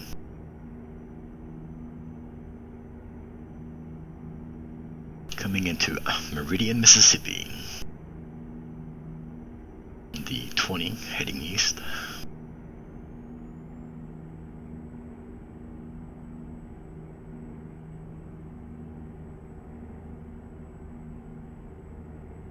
I can feel myself calming down as I drive. The game is so relaxing. It's crazy. It's almost as relaxing as Farm Sim, and the only reason that it isn't more relaxing than Farm Sim is that Farm Sim, you can literally just stop the tractor and go do something else. You can completely stop work whatsoever, hire a worker to finish whatever you're doing, planting or plowing or what have you. Whereas with ATS, it's you you're actively involved um, with what's happening. You're driving a truck. So in itself, it's not as relaxing as Farm Sim, but it's a million times more relaxing than, say, any kind of competitive game that you'll play. Say World of Tanks, World of Warships, Division 2, even Minecraft. Minecraft is relaxing in its own way, but for a different purpose, a different reason. With Minecraft, you've got to be aware of your surroundings, uh, especially if you're outside or maybe in a mine somewhere mining for diamonds or loot or whatever. And if you happen upon a creeper, or a creeper happens upon you, which is normally the case. So, you know, yeah, like I said, I can just feel myself kind of calming down and enjoying the moment, and just driving, holding the wheel, and watching the scenery, chatting with you guys. It's very peaceful. It's very relaxing.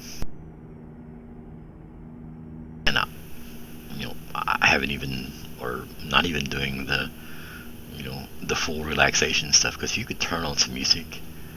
If you're in single player or even multiplayer for that matter, turn on some music in the background and just drive and listen to some tunes, and just chill.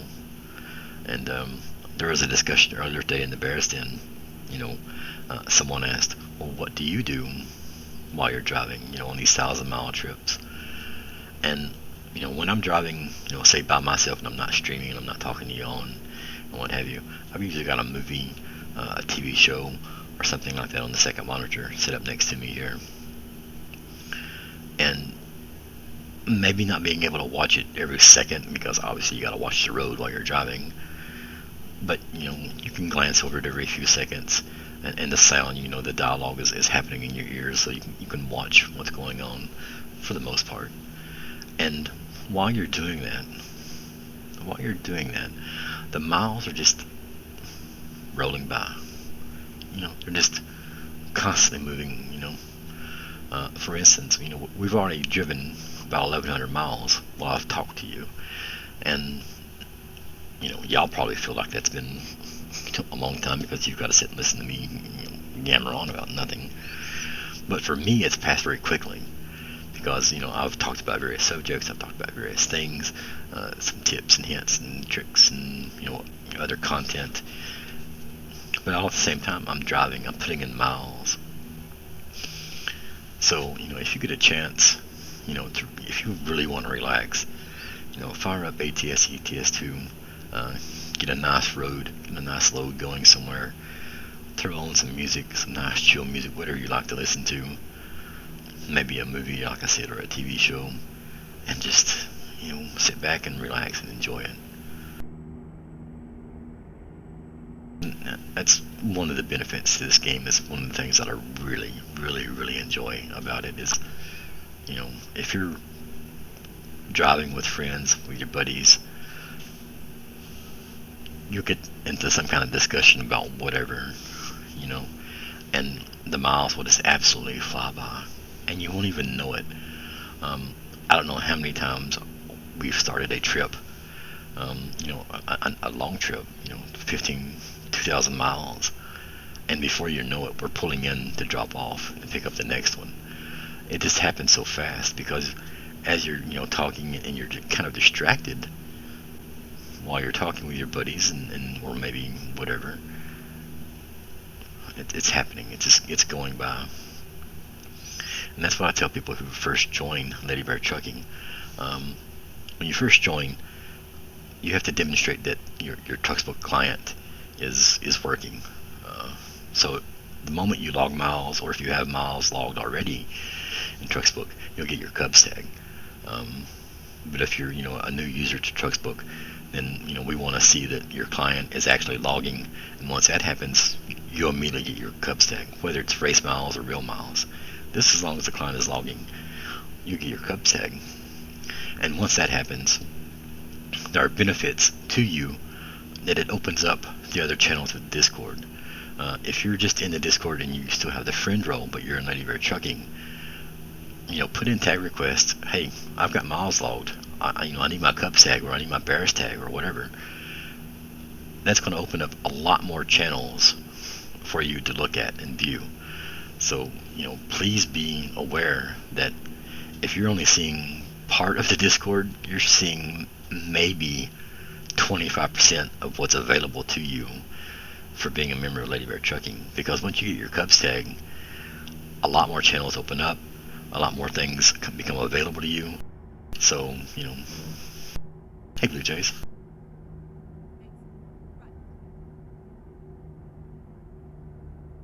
So, as I was saying, if you're in Lady Bear Trucking, put in that tag request channel. Hey, I need my Cubs tag. I need my Bears tag. Now, for a Bears tag, you need 10,000 non-speeding miles. And getting to my point of 10,000 non-speeding, that sounds like a lot. It's not. It's really not, because if you do, like I was saying, you get in with on multiplayer with some friends, or even in single player with some music playing in the background, or a movie or whatever, 10,000 miles will go by in no time. And to be non-speeding miles for ATS, it needs to be under 80 miles per hour, and ETS2 has to be under 100 kilometers per hour. So just keep that in mind. You keep it in real miles, and you'll have your tags in no time. And it's easy. It really is. It sounds like a lot of miles, but it's not. What's up, Mr. Blue Jay? How's it going?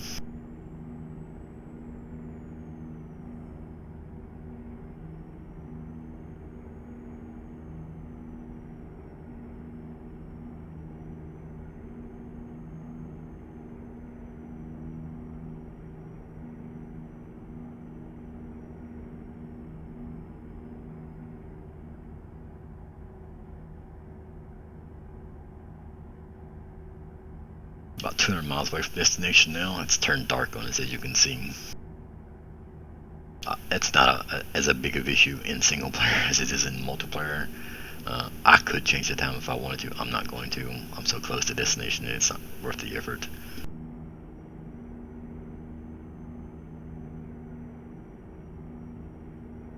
But to change the time, you would open the console, which you have to enable in your game files. And if you're not sure how to do that, there is a write-up, and I think Lady has a video on it actually, about how to enable the dev console, so that you can do lots of things through the dev console. Change the time, change traffic. You'll notice that I have no traffic whatsoever enabled in my single player game. You can also fly and drop your truck wherever you'd like. It's a useful tool, especially in single player. Well, actually, single player is the only place it actually works, because you can't do that kind of stuff in multiplayer. But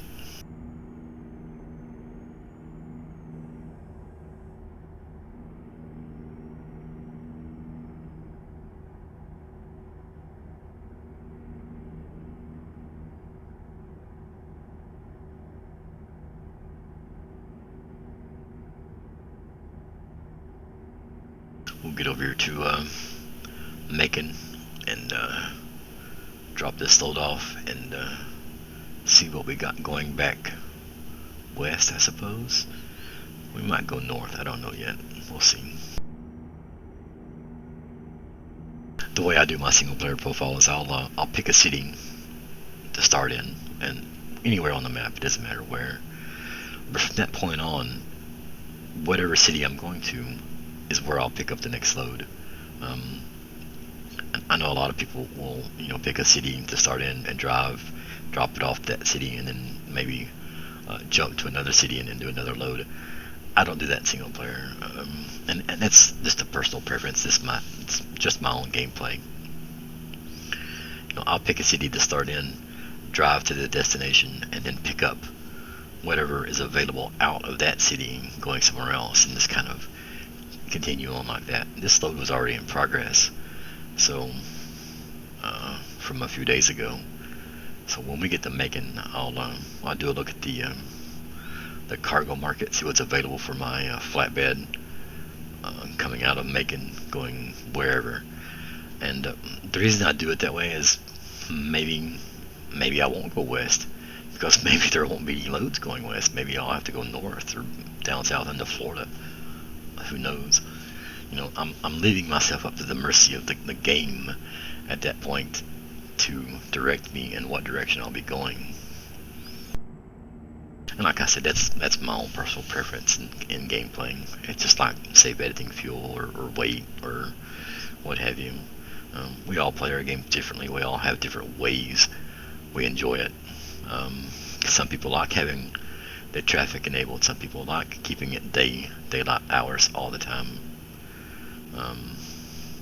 For me, the traffic is just an annoyance.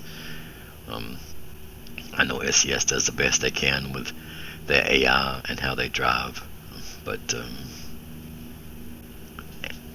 it's not for me. It just isn't. It hurts me more than it helps me. So, and a lot of people would find that boring. A lot of people like the traffic. There are mods to increase the traffic density. So traffic is obviously something that people do enjoy having to contend with, and it does make it more simulator-like. I understand that, but I'm after miles. I'm not exactly simulating. I'm just trying to get the miles in because that's what I want. We'll take an exit here to the right. About 100 miles away from destination in about 5 minutes.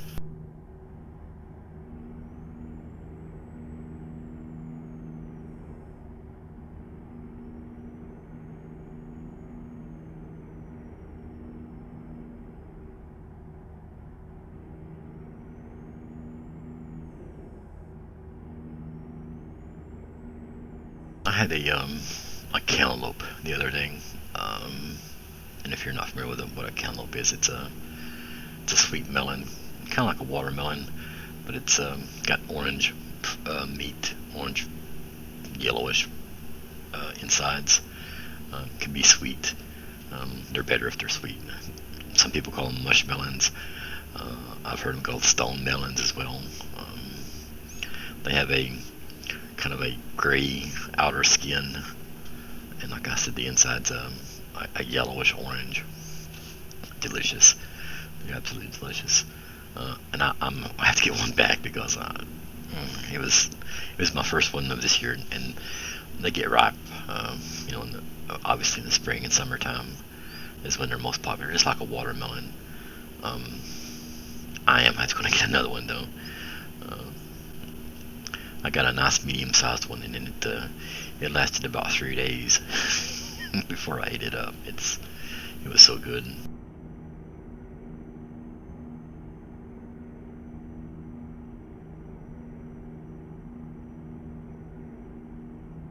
There used to be a fruit that my grandfather would get, a rare fruit, and they're not everywhere, and they don't bear every year at that.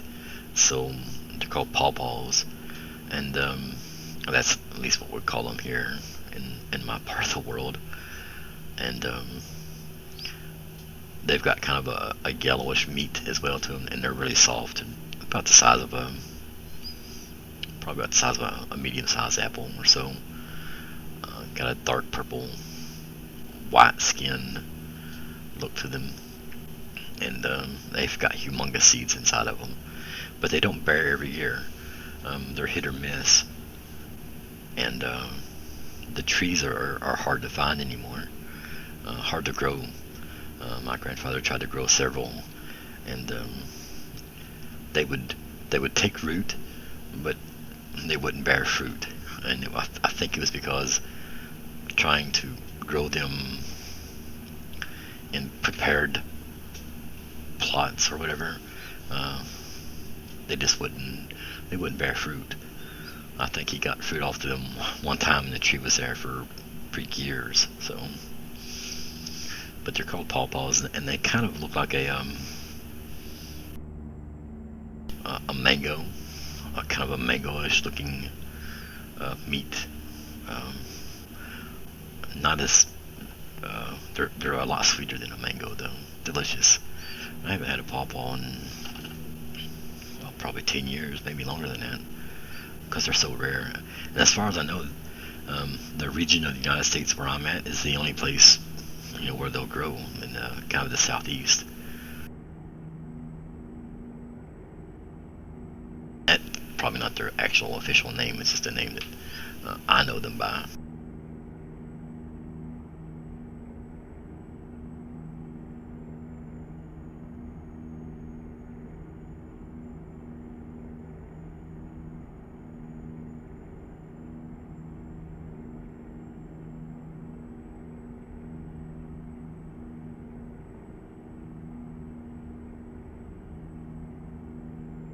I made a turn on the 75 here. Just coming in the Macon now, looks like.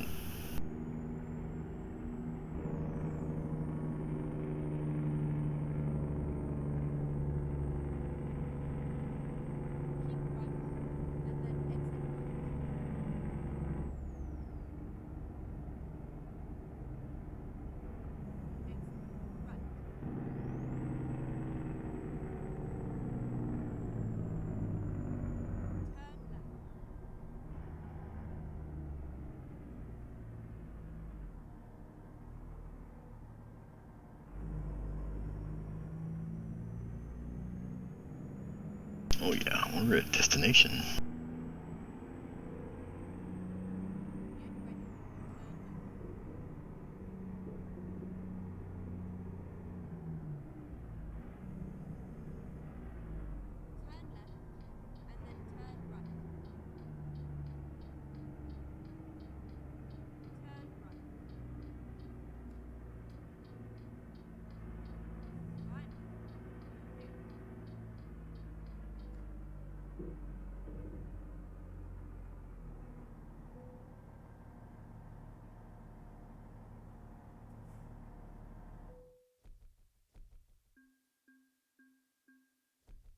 Oh yeah. So let's take a look at the cargo market. Market is what we want because we have our own trailer attached. Let's see, coming out of Macon.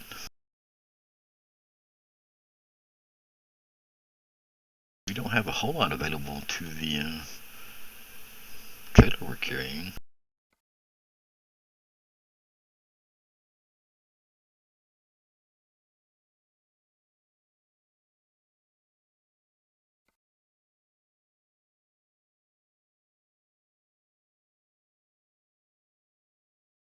Let's do this ventilation shaft up to Nashville. That's going to be a short trip, about 330 miles, but that's going to be putting me into a city that I really like. I really like coming out of Nashville.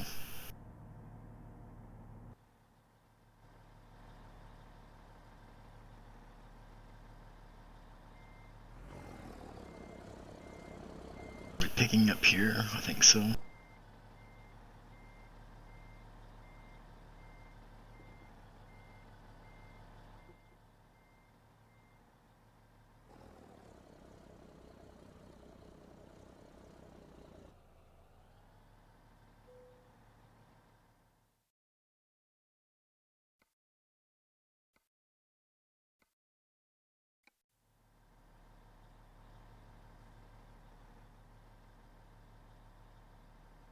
That's going to be fun.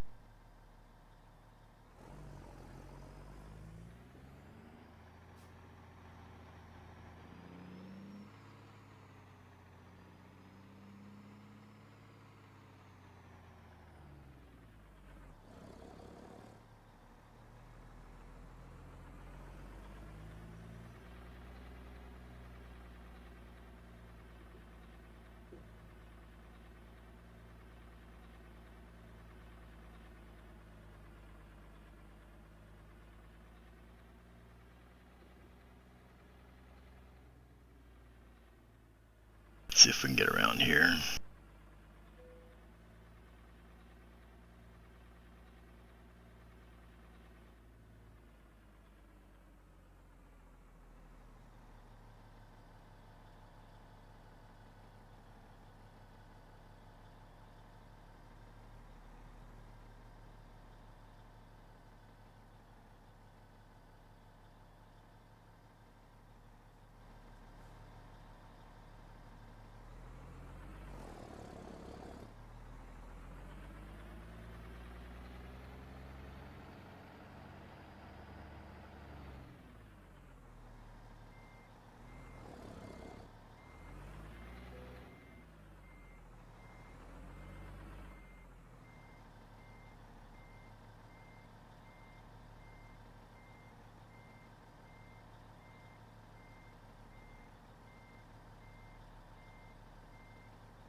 refueling, plenty of fuel,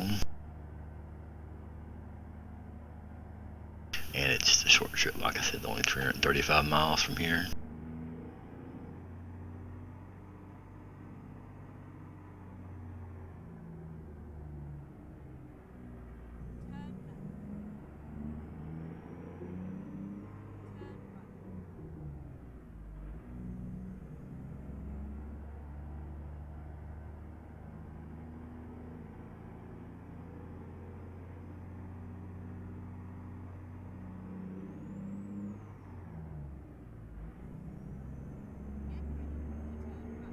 I like getting into Nashville. Nashville's a really nice hub to come out of.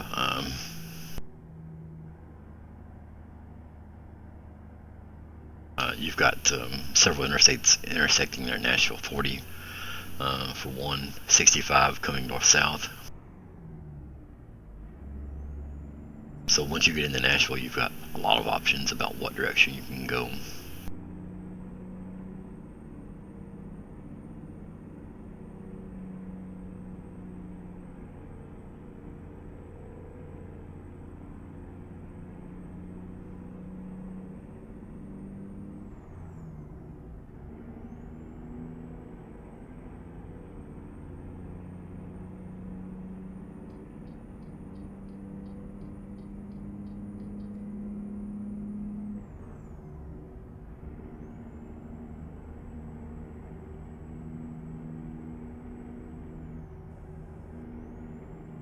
Kick our cruise in, get up to Nashville.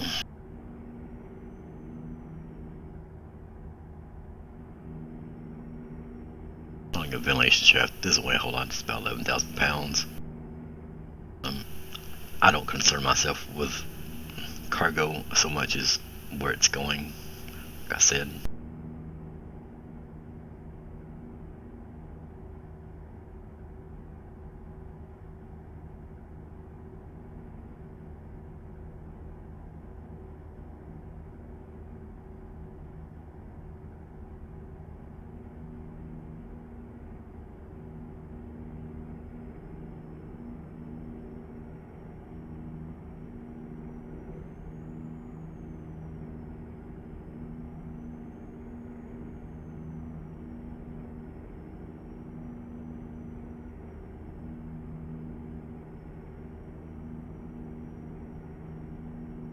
if you're watching your stream right now and can talk just for a moment in chat, is everything smooth?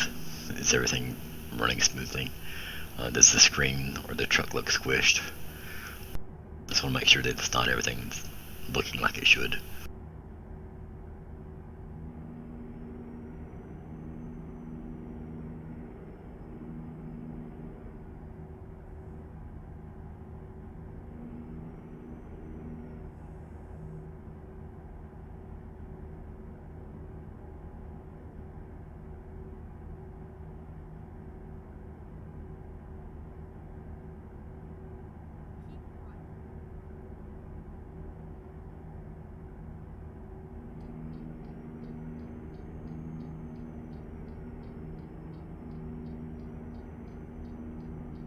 Bypass around Atlanta, looks like, which is the obvious choice. I mean, who wants to drive through Atlanta?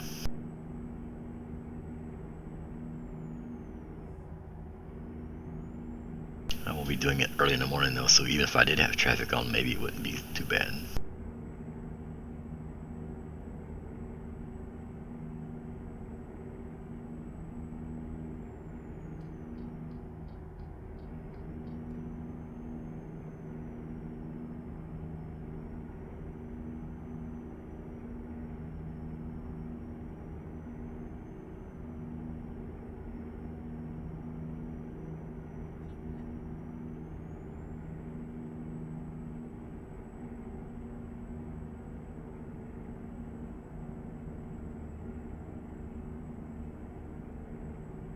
It's a nice short trip here, coming out of Macon.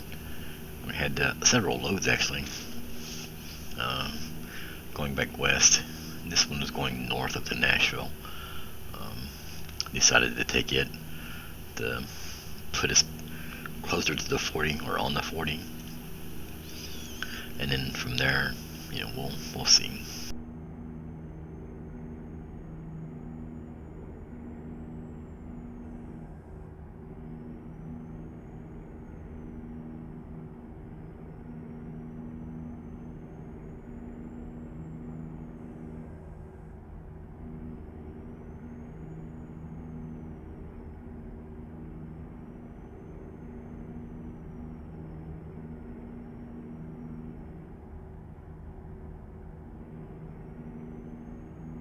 So I got a lot of painting to do in this map apparently. You can see the other side of the road there is gray. Need to come down the, what is this, the 285. Need to come south and paint the other side of the road there.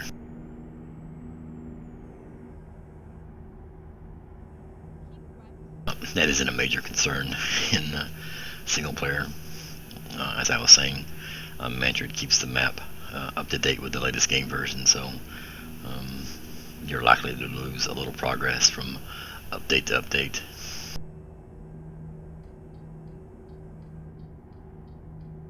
About the only profile that I care about keeping or painting anymore is the TMP one.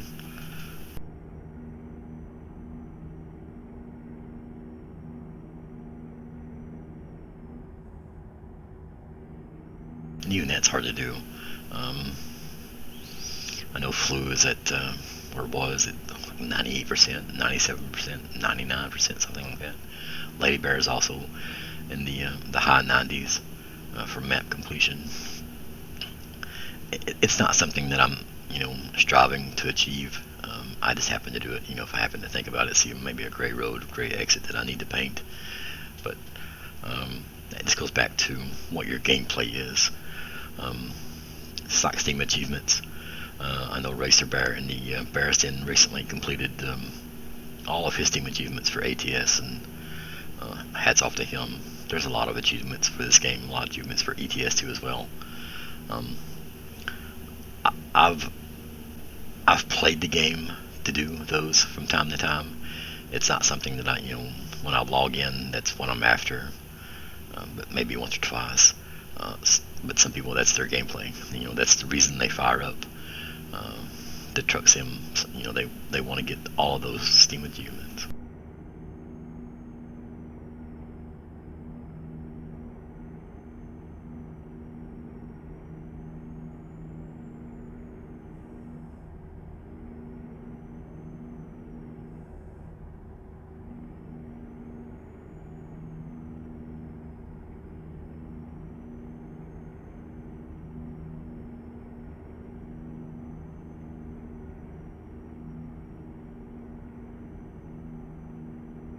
Getting back to mods, I just happened to realize I think I'm using a headlight mod as well.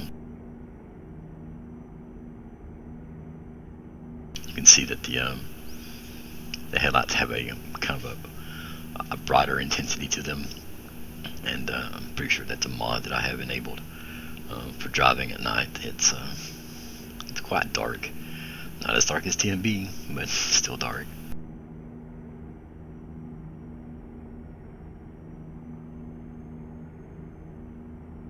There's several mods available to adjust your gameplay to your liking. Cargo packs, trucks, engines, sounds. It's just so many things that kind of really make the game to your liking. And that's what I was saying earlier. I really like games that allow modding by its player base.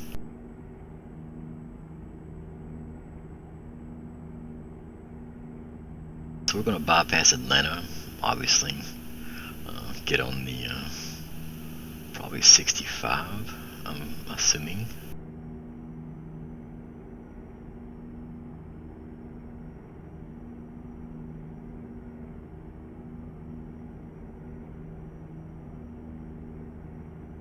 Something is wrong with my Discord. I can't hear anybody.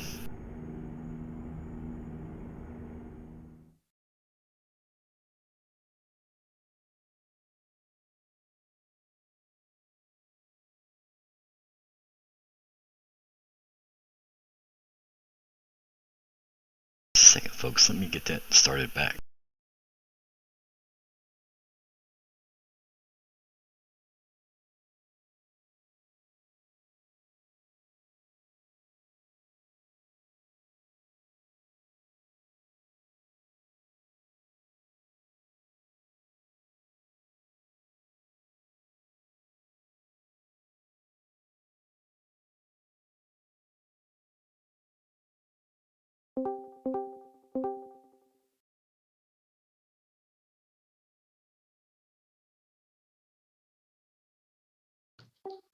Oh, Rexy. Ha ha! There we go. There we go. Yes, there we go. It's alright. I wasn't hearing you.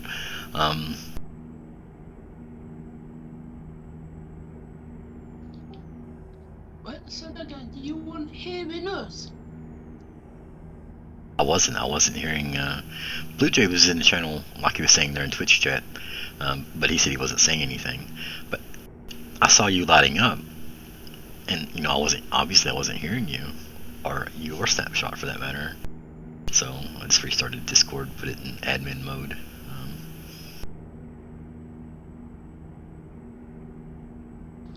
Well, at least you can hear us now.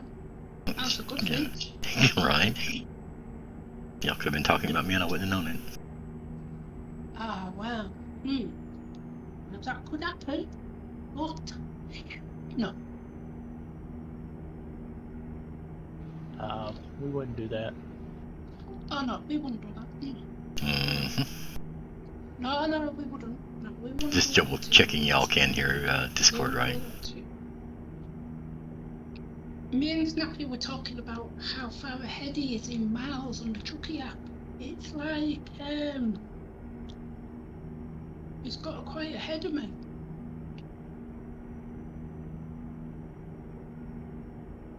I think he wants that #1 spot.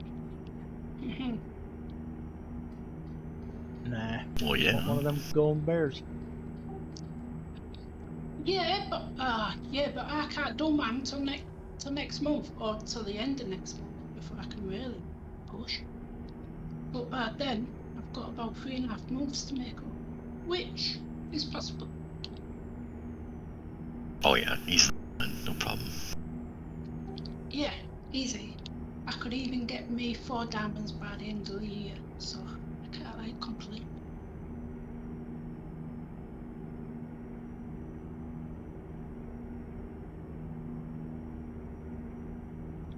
You see the update what that was done, Rex? I have not. Time to put your hand in your pocket and start paying wages. Time is now. Come on. You're talking to the wrong bear, man. You're talking to the wrong person. I know, but she's not here. We can't. What are we gonna do? I think we might have to go on strike. She needs to like sort the business out, because we've been waiting for a long time for our wages and we haven't had any. You can now see your a personal income now. Is what you're telling me? Yeah, now you can, yeah, and you can see when you can pay the wages out to everybody as well. I know previously it was just showing that there was an expenditure every Monday going out to the company, and it wasn't really giving you guys anything, I don't guess. But so now you're saying that you do see it on your profile page that you have some kind of wage coming in. That's nice. Rex, are you still here? Pardon? Oi, you're still here. Yeah. So Dow said he left it. I think it's in announcements where he's put it, but it's all there. I'll definitely check that out. Because if we're getting paid, it's a brand new cookie.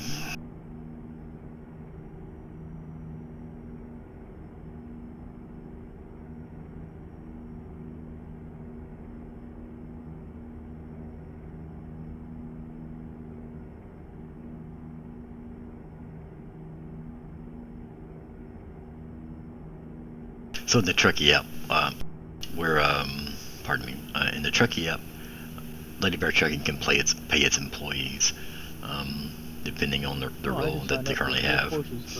And that's what Gav is saying, is now on your profile page it'll show you with a income. Previously it didn't show that. The only thing that it showed was for Lady Bear Trucking was that there was an expenditure going out every Monday, which is payday. But you didn't see any kind of income on your personal page. I don't know what to say.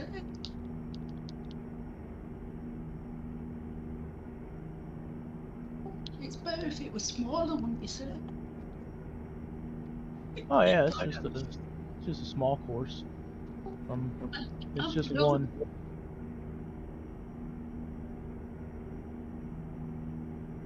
Well, that's a good thing, isn't it? Oh yeah. I go the 12th up to Ohio to see that doctor that did my brother's back. So we'll see what he says. Yes. Mm-hmm.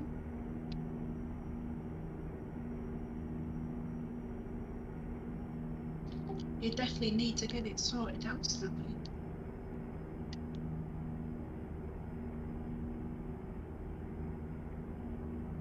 Anyway, keep an eye on the trucking logs when I drop my next couple of loads. I think he might be proud of me. All right, definitely do that.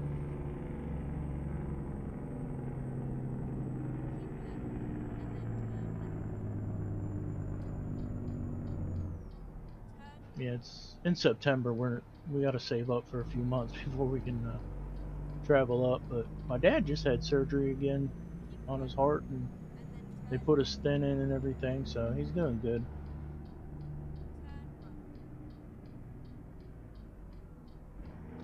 So what are you going to try and do? Go up and see your dad? Do like a little, a road trip? Yeah, we'll go up in September. We'll leave that Saturday morning.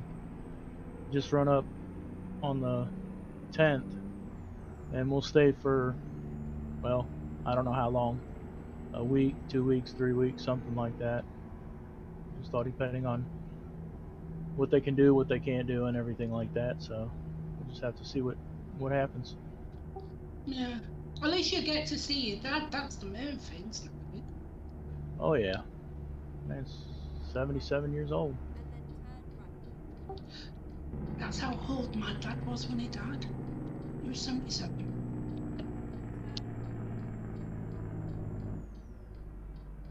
And I think my mum was about 60. No, 58. My mum was when she died.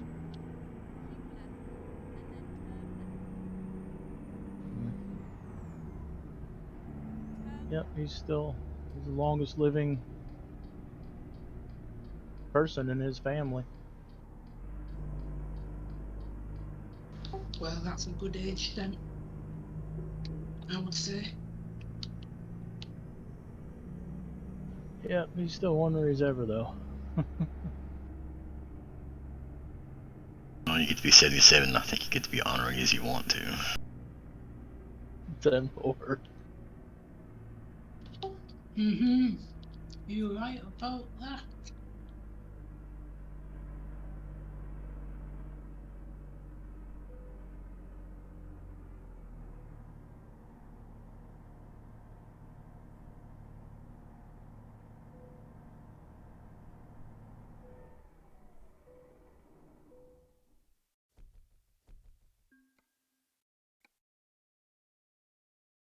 That job was completed.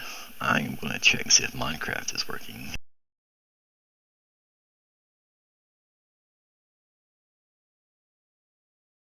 I'd like to show you all what's been happening on the Lady Bear Minecraft server.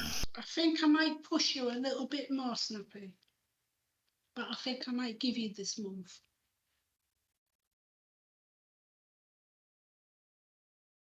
Oh yeah, there we I go. appreciate it. I'm Don't gonna mention slow down this. here after I hit 100,000 though. I need to kind of kick up the learning Python a little bit. I want to kind of get kicking on that one. Yeah. So the Yeah, Minecraft but at servers least are you've back been up. like putting some big miles in this month, and last month, and the month before. Yep. But especially this month, you have like, yeah, you have done well. Gotta say that.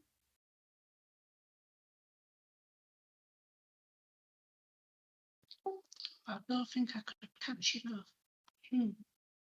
Maybe I could catch you for the last week. I don't know. Maybe.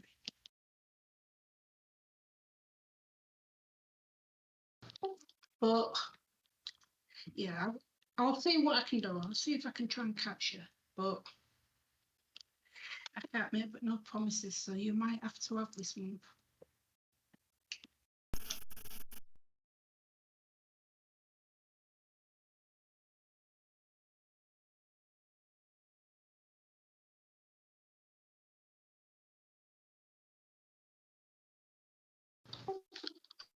I don't know about Rex though, because he needs to try and sort the wages out.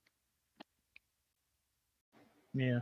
Do Hey Rex, it didn't. Minecraft didn't make you sign up with your Xbox login. You no, didn't have to convert that over. no, I already had a Microsoft account. Oh, okay. So you didn't have to convert anything then.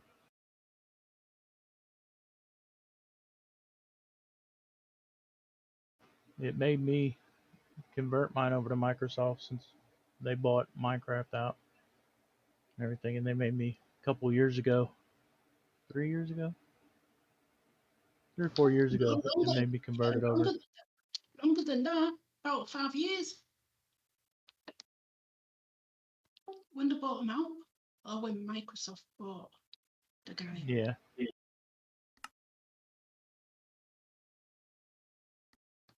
For quite a bit of money as well. Right. Oh yeah.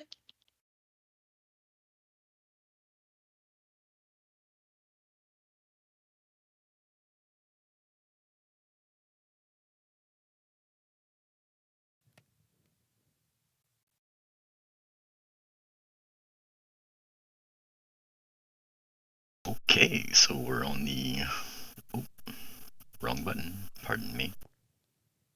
We are on the Lady Bear Minecraft server. Do some mining and show you around what's going on here.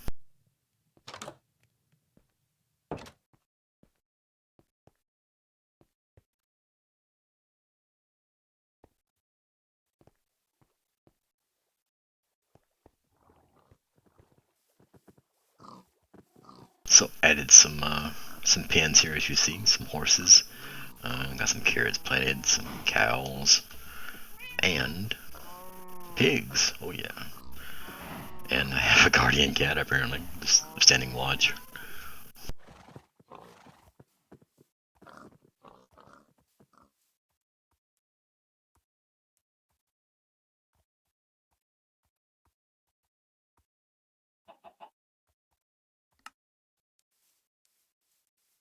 Weeds coming in nicely. It occurred to me last night that what I'm doing is I'm playing Farm Sim in Minecraft. So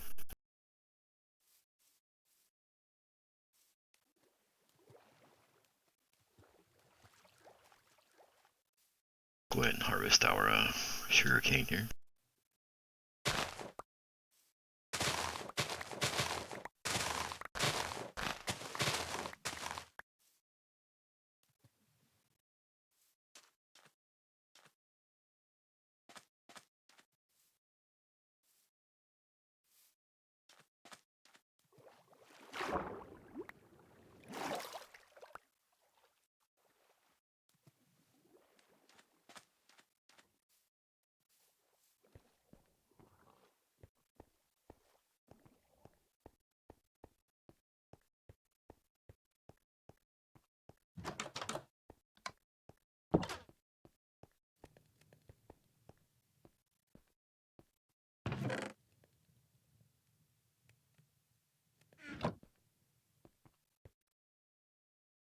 So what we're doing here is I changed the windows in the castle here in the home and added some lanterns out there.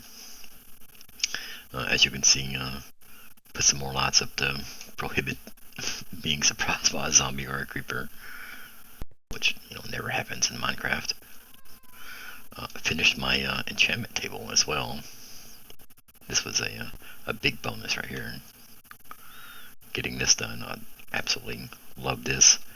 You need a minimum of 15 bookshelves for maximum amount of enchantment, and that's what I have here. Actually, I think there might be 16.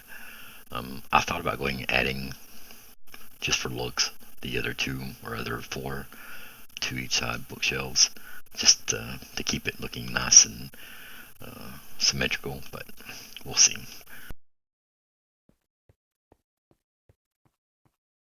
You'll notice I also have a waypoint here. This is client side only.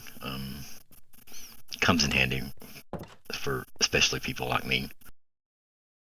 And I will have to get the name of it because I can't remember what it's called right now. If you do a Google search for waypoint mod for Minecraft, you'll see it. It's strictly client side, so it doesn't need to be on the server. But to open the UI, I hit up my B as in boy key, and you can see here it says new waypoint. I can make a new waypoint at this location that I'm standing at. I have one down there for home, and change the color, and then there you go. Comes in handy if you're like me and happen to wander away from your home base. Oh, alright, TC, how are you doing? Alright. And here you can see the list of waypoints currently. I only have the one home. You can share it. You can teleport to it if teleportation is enabled on the server. It's not. Or delete it. Playing Minecraft with Rex. Hey, TC.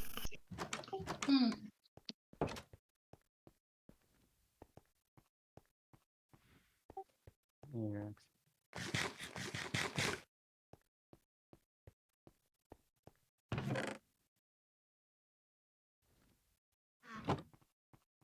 Clear out our inventory here and then go do some mining.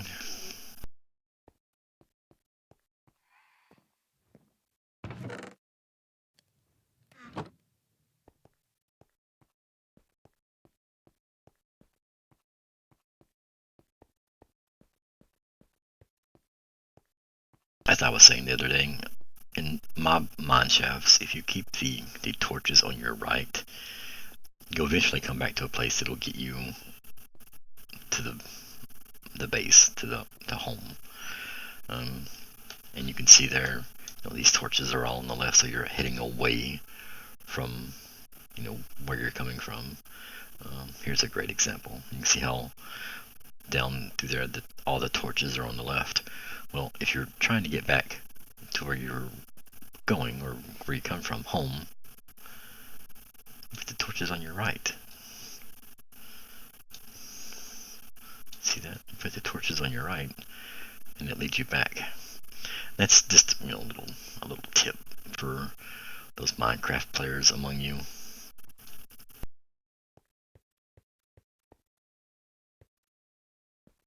So you can see my mini map there. I'm kind of all over the place with my mining. I'm here and there, opening up places and mine shafts here and there and what have you. So let's go over here. Here.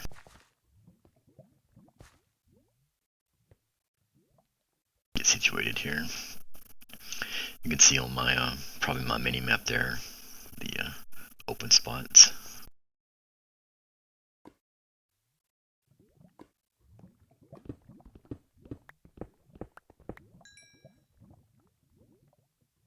You know what I forgot to get?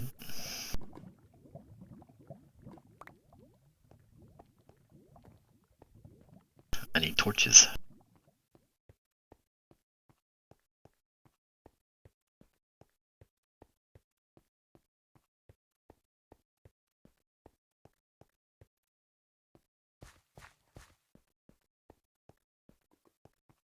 knew there was a reason I was hanging around in base. I should have got them last night when I was playing. Completely forgot about them. I ran out of torches last night while I was mining and headed back to base and then logged off. I should have refilled my torches and I forgot. So let's go back up to go to a crafting table. I think I've got some in a chest already made up. I just need to get back over there to them. Right here, I believe. Yeah.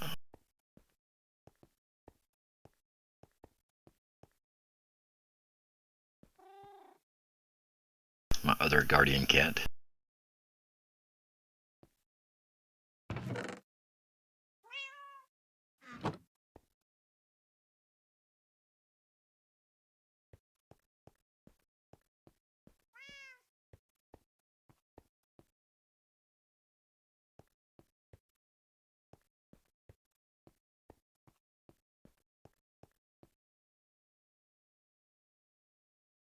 Just a second, folks. I'm going to change a key or two here in Streamlabs.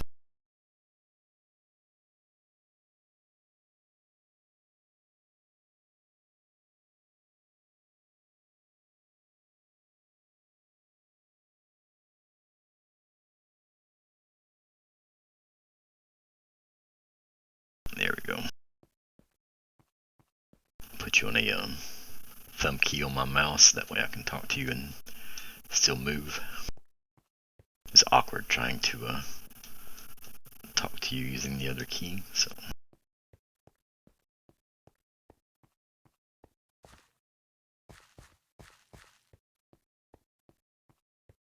the little mini map mod and the waypoint mod is, like I said, client side entirely. It doesn't need to be on the server.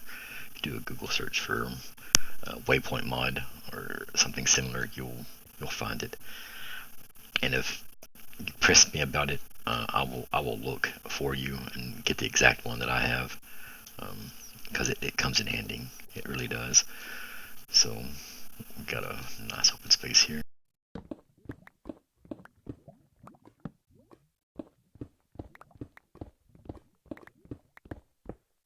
I don't want to interfere with Karastania's mining, so I try to keep away from her area as much as possible.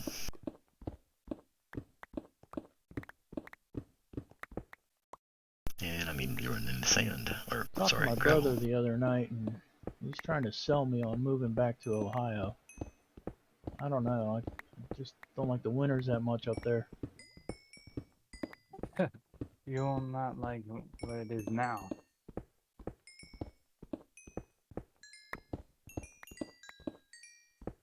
Really hot. It's been like that over here today, flipping. Well, it's been hot. Grab some coal here. Yeah, the heat don't bother me that much. I mean, neither does the cold, but I mean, I just put a fan on me, I'm good to go. But the cold, you can only put so many things on.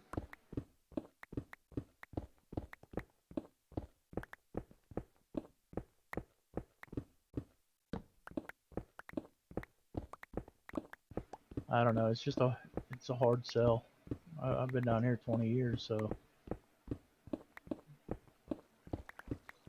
I don't know. The housing market's a little cheaper up there than it is down here, so probably be easier to find some place to rent for decent, you know what I mean? Yeah. Yeah, you need to find somewhere where you can settle down properly.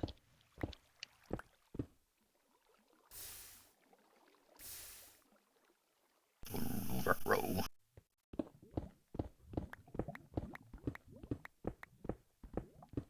We're gonna get above that.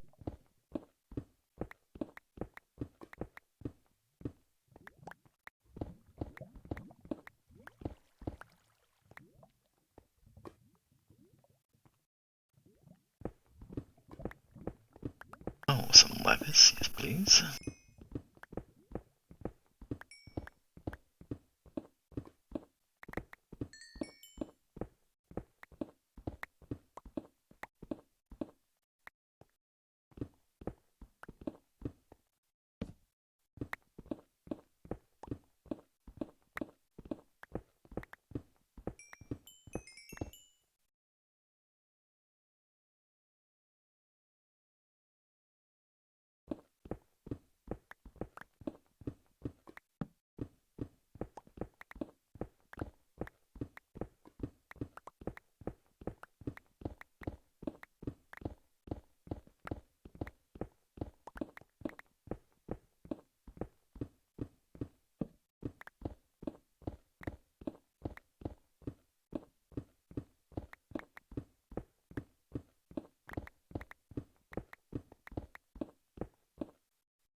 What you working on in Minecraft, TC?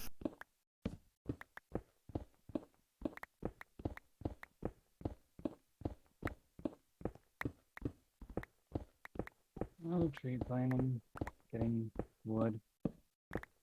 Getting wood. And then I got a few comments. Few cobblestone. One correct. Look at your Twitch. Whatever that is. I found some.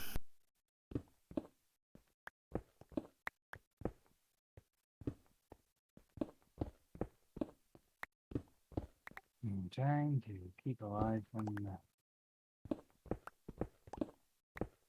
mobs that attack. Right. Maybe they take a while.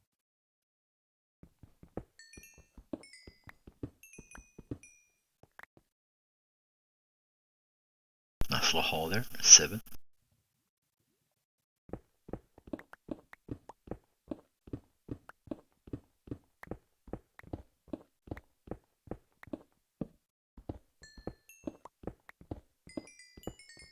Not sure why I grabbed the red, but still.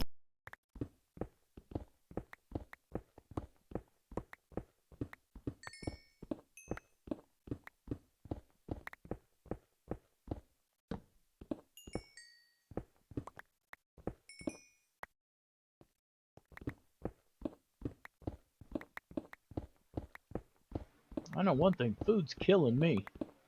Jesus. Gotten pretty expensive in the last month or so, ain't it? Ooh,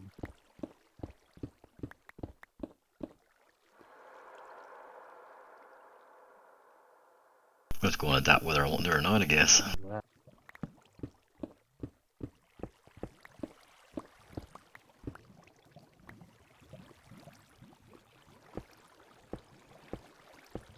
Reason. Reason.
Keeps going, man. The only thing we're going to be able to afford is cereal and milk.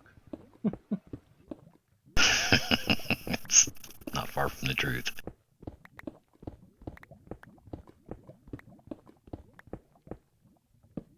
I don't cook a lot anyway.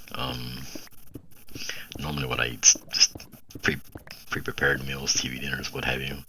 But even those get expensive.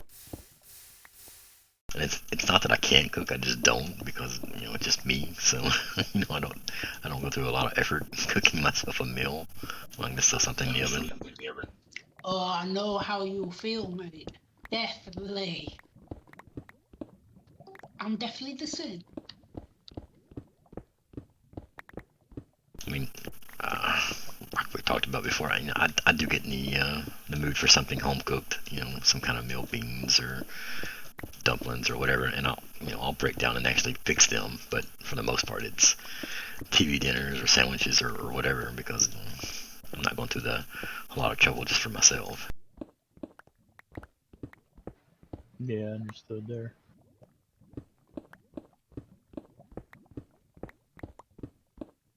But we went to the grocery store this morning and spent close to $200, and it's like, oh my god, and we got like 4 meals, and then odds and ends stuff.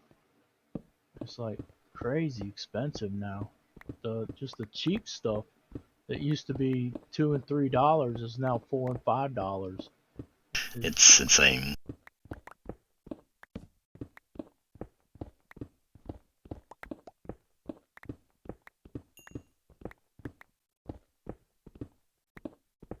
Yep. You save $25 going to Walmart instead of your local grocery store, but then you end up spending it in gas driving to the Walmart instead of your local grocery store. So it's evening out. So you're not saving money anywhere anymore. I hate when I do that Twitch. I'll knock my torch down.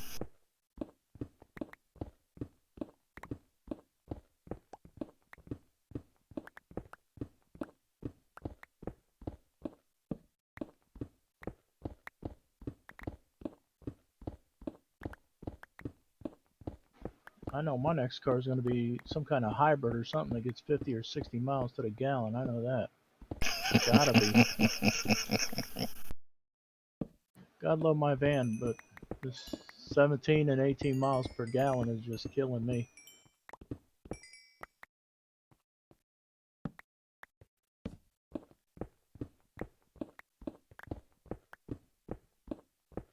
So as you can see, I don't do more diamonds.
So as I start to say Twitch, as you can see, I'm kind of random when I start mining.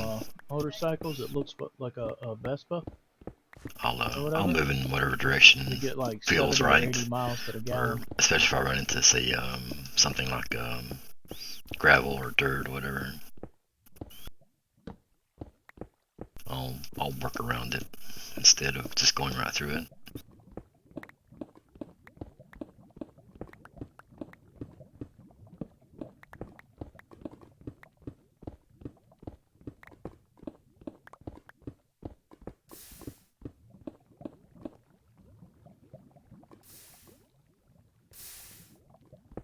Or lava, for that matter.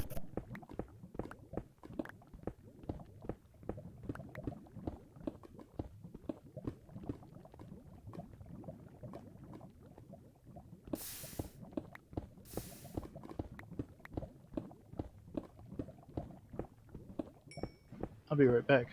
Okay. No, it's not.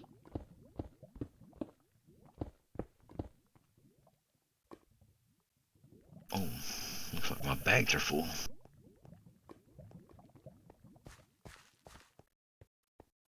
We'll make our way back towards base, done what we got, and come back.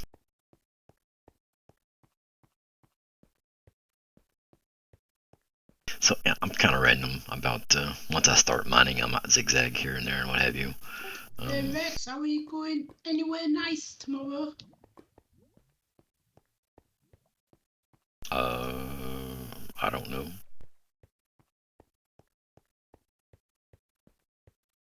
Was I supposed to be going somewhere tomorrow? We're supposed to be having a convoy, aren't we? Thursday. Random convoy. Oh, yeah. Wow, I'm dense. I'm sorry. I I don't know. I kind of see where the mood strikes to take us. And I don't have anything in mind right now. I mean, it's kind of see how it goes tomorrow. Okay.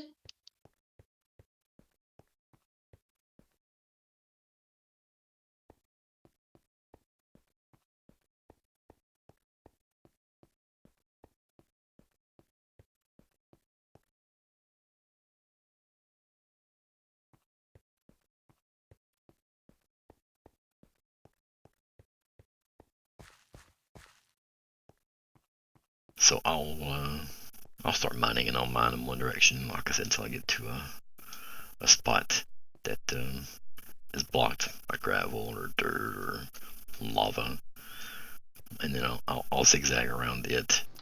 Is it Flo's convoy on Friday? I think it's Floof's turn. Yes. That doesn't mean he's going to be able to do it though.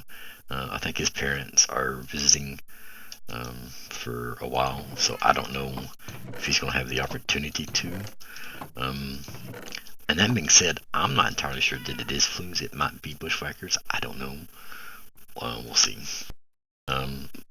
Even if it is Floof's and Bushwhackers available, Bushwhacker may end up doing it this week. And then whenever Floo is able, he'll resume his ETS2 convoy on Fridays. Yeah, that could be a good idea, yeah.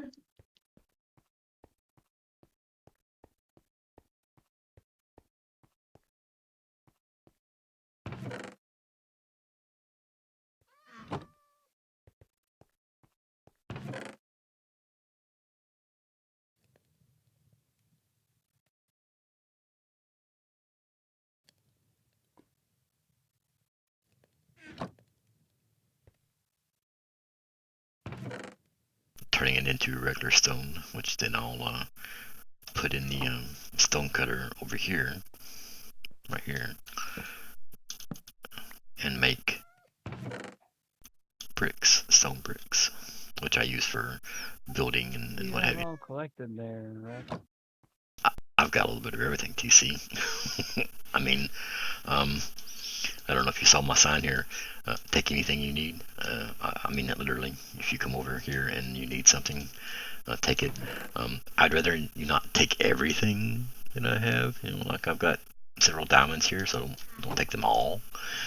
Take what you need to maybe build you some armor and some pickaxes or whatever, and then leave the rest. But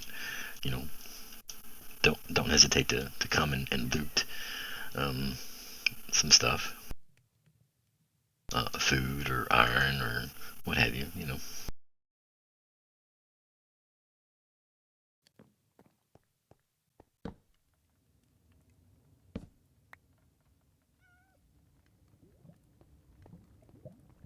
I really need to label my boxes, my chests. I mean.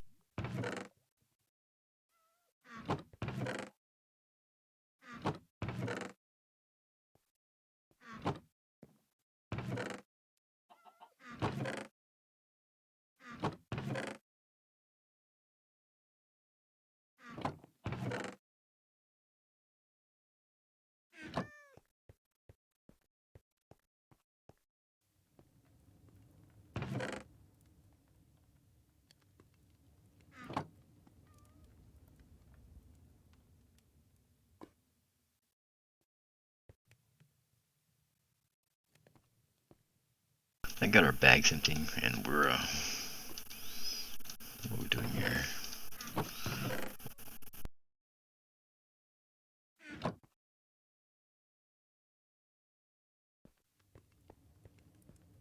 Go out and slaughter some pigs and cows for food.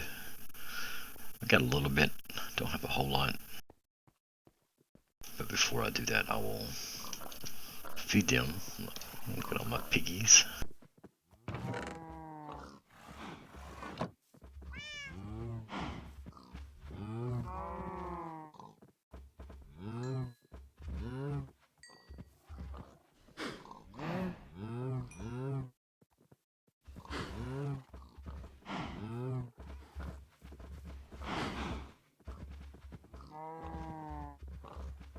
I think that got everybody. what I did there was I fed them, and if you're not familiar with Minecraft, if you feed the cows, and you got 2 cows, they'll have offspring, so hence the calves. Cows eat wheat, that's what that was. Pigs will eat carrots and potatoes.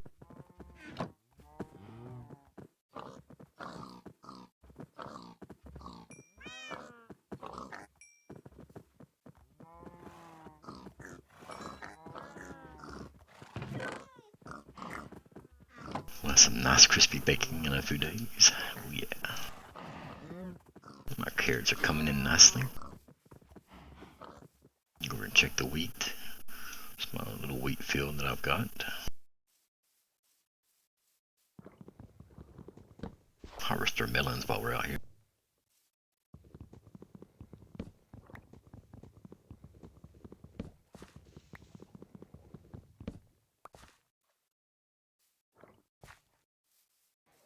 Alrighty, I'm back. Welcome back.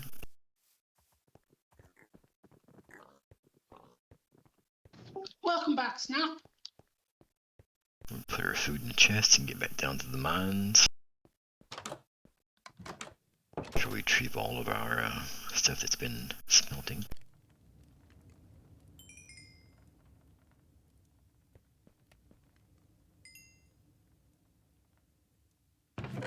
And we even have a wild and crazy lady bear in the chat bot.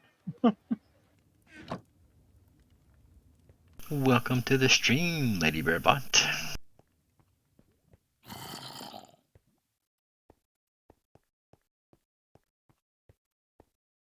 Hype. Thank you for the emotes, Lady Bear. How was work? Oh, you're still working then, aren't you? Or are you?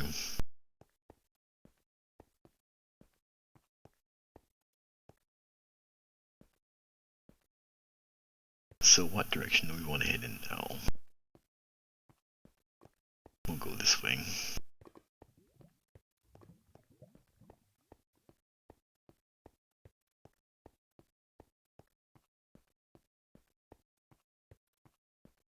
I'd like to get past the lava as much as we can. But it looks like it's a whole river of it, so this is gonna be good right here. Look. Oh yeah, right here. Look at this.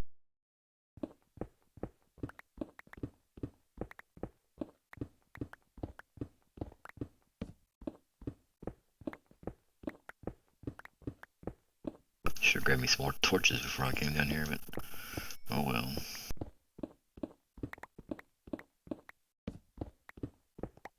Give me a reason to go back up.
We'll block that back off.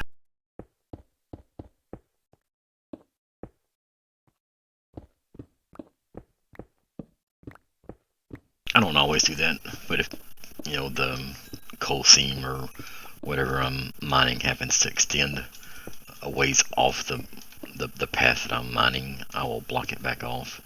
There's no need for it to be open. Again, this will promote the spawning of monsters. So.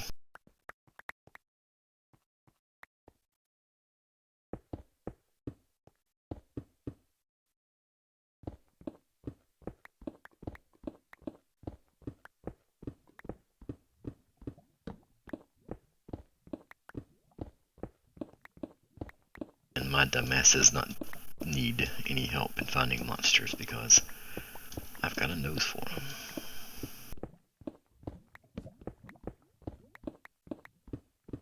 We got some gold here, folks. Looky here.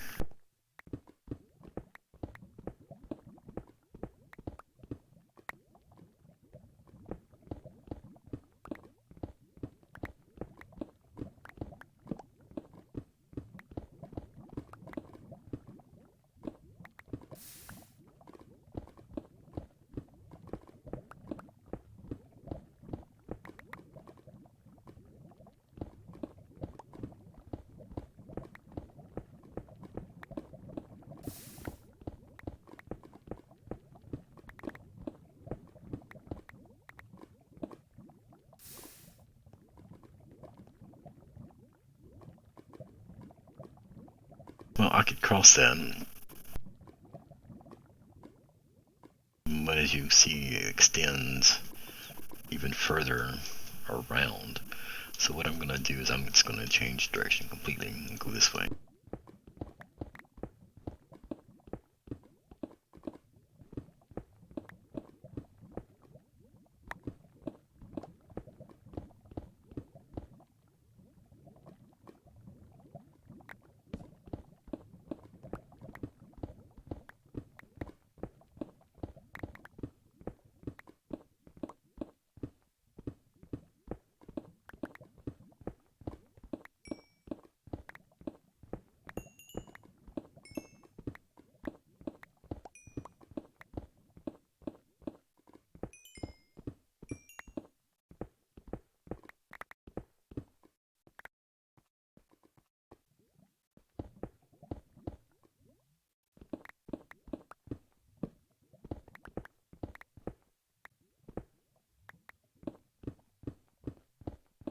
Move away from the lava as much as we can and run in the dirt.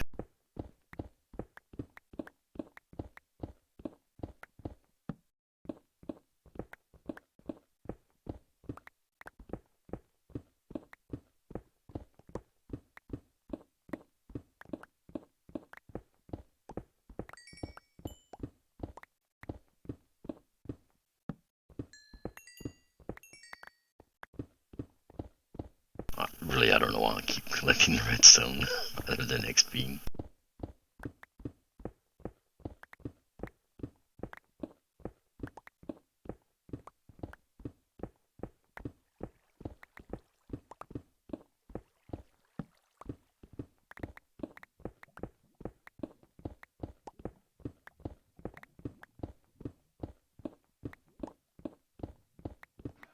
Wow, that taco was a little spicy. Taco sounds good though. That was very good. A little spicy, but very good.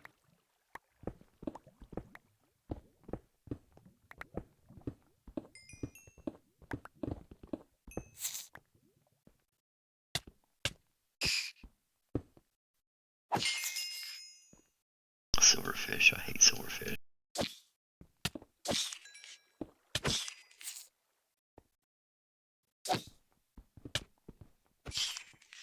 There's never just one of them.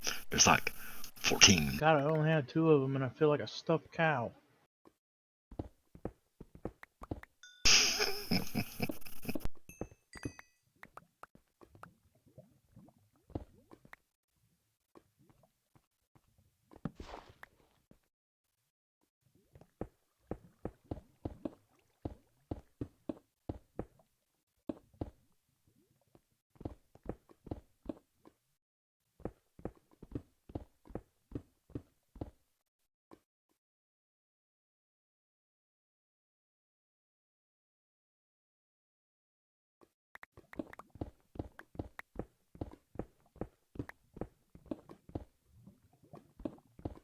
We ran into emerald.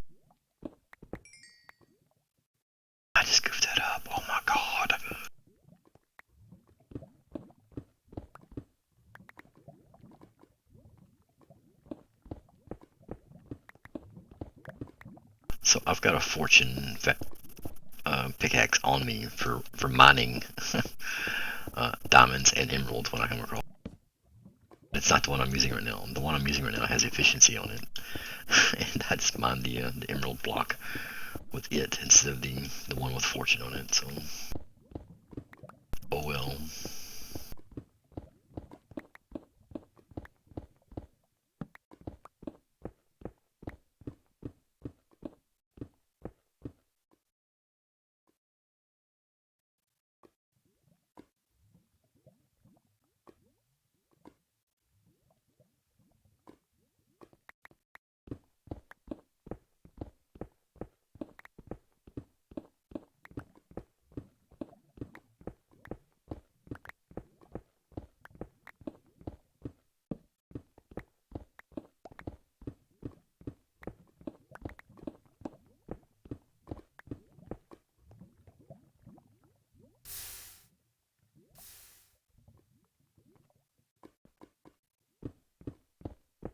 Let's go this way.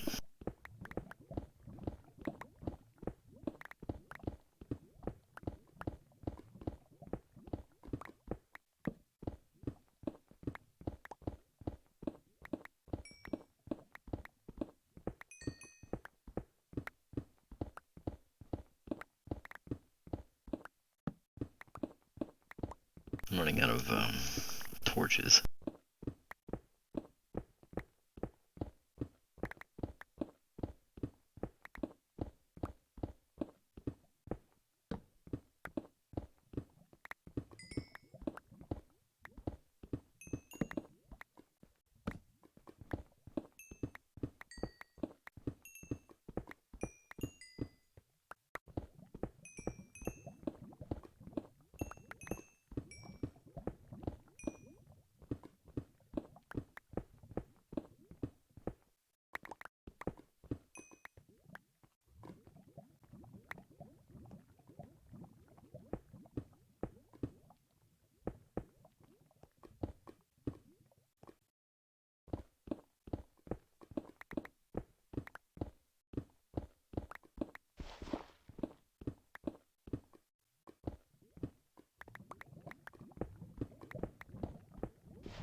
What I'm doing when I hit the F3 key there, you see the text come up on the screen, so I'm checking what level I'm on.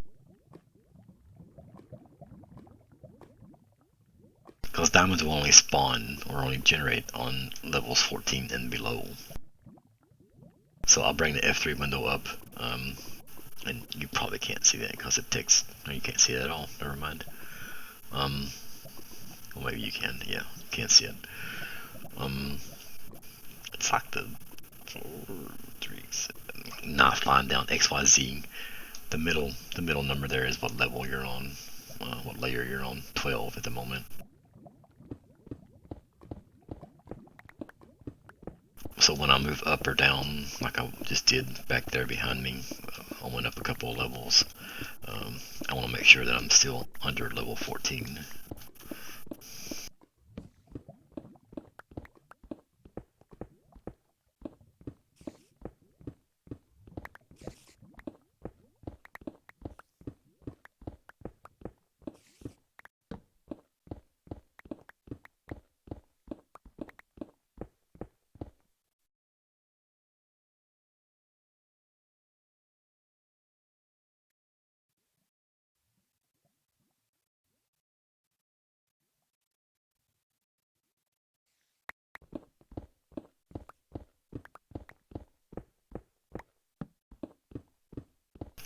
I'll mine until I run out of torches, so just a few more minutes here.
And conveniently enough, I'm out of inventory space, so we'll make our way back towards home.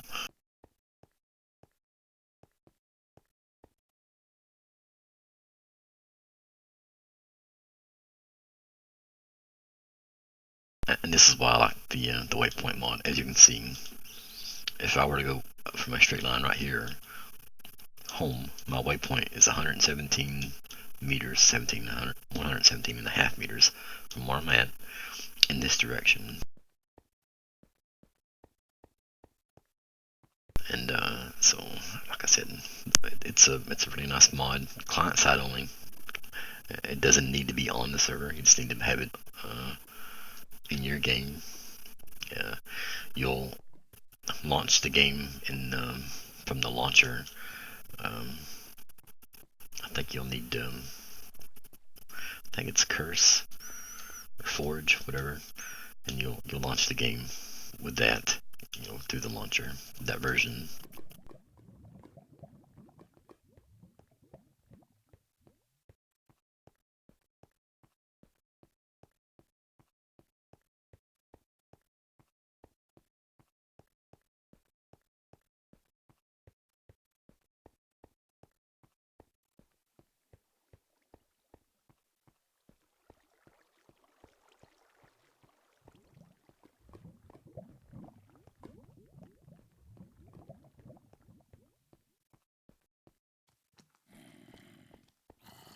Some of these tunnels, I believe, are Karastanya's. Most of them are mine, 99% of them are mine, but I think I have run into hers from time to time.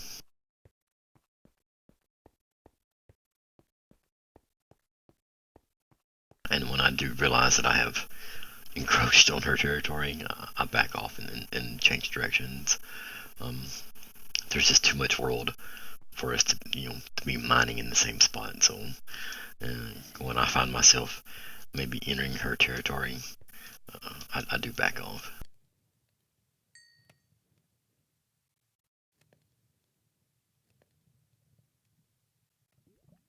So we'll get the iron smelting.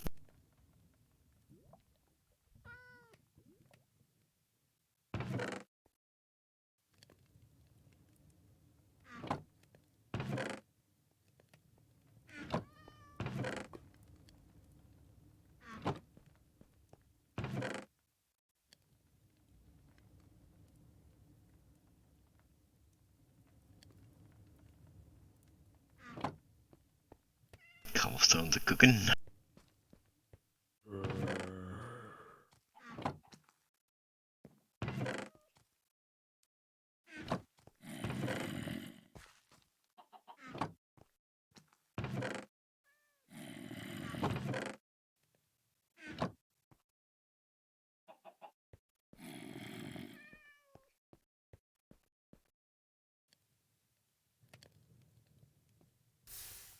Just throw those cobblestones away.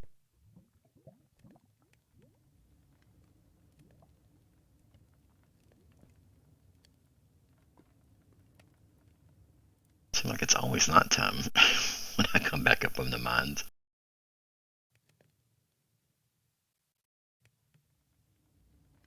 It's night time the last time I come up.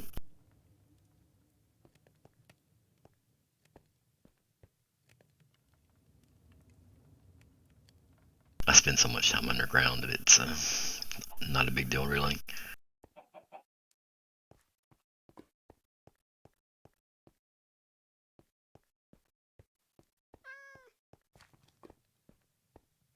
Before, I'm gonna show you guys a little tour here real quick.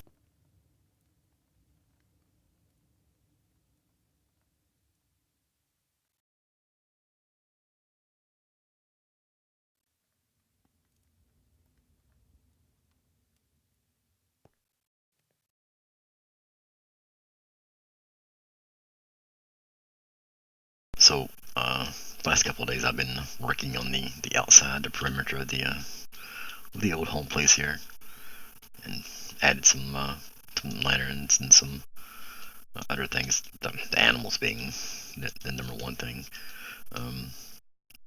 build a wall to keep out some undesirables, creepers, zombies, witches, that sort of thing. 2 blocks high to keep them from jumping over. Some more lights around the place to keep them from spawning inside the home. My chickens are all congregating in the corner over here for some reason. Did some landscaping around the area as well. Put in some fields, as you see. Still got some work to do. I want to actually take this down, make it all one level, just like back there in the corner. I want to take that little hump down as well. Make it all one level right through here. I'll leave this leveled up. Leave the animals on a raised platform, sort of. This spot over here, like this. Probably replace some of these dirt blocks with stone bricks, but for the most part I am going to leave the edges the way they are, kind of protruding. I really like the way the regular stone turns into the brick that I put down, so it kind of looks like the castle, or whatever you want to call it, has emerged from the stone itself. Put in some different glass, changed the stuff here, added a lava fall there inside, and it comes down here, change the interior of that room there as well. Just some general aesthetic changes that I made here. Hello Lady Bear, welcome to the stream. I've got a horse wandering around on my cliff here.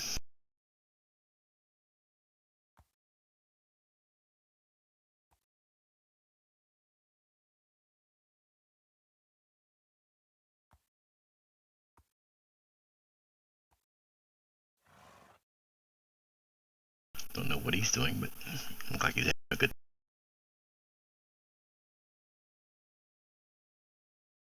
Like I said, I changed all the glass in the outer area to this blue tinted glass.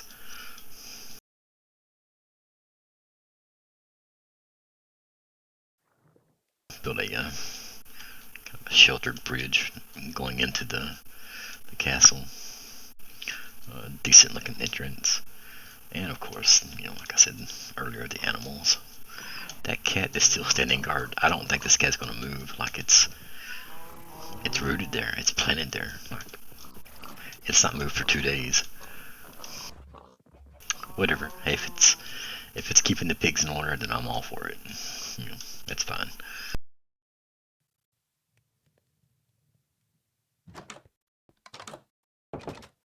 Back out of creative mode real quick.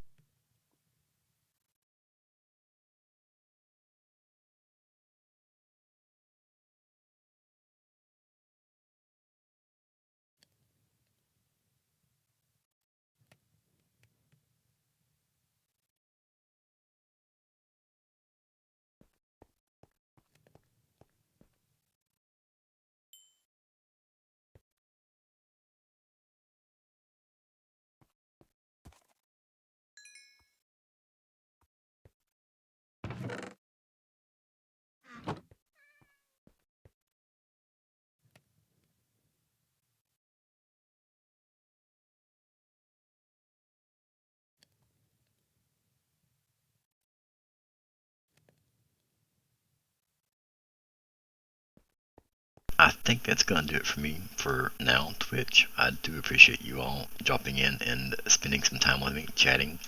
I'll thank Raymond again for the follow earlier. I appreciate that, man. I do. As Gav alluded to earlier, we will do a random convoy tomorrow night. Have no idea on where we want to start at, where we want to go, what we want to haul. We do have a scheduled convoy for Friday, and look for details in the Bears Den Discord, !Discord if you're not in there. I will probably stream sometime tomorrow. Definitely the convoy, if not earlier. So hang out, check that out. Y'all have a good afternoon, good evening.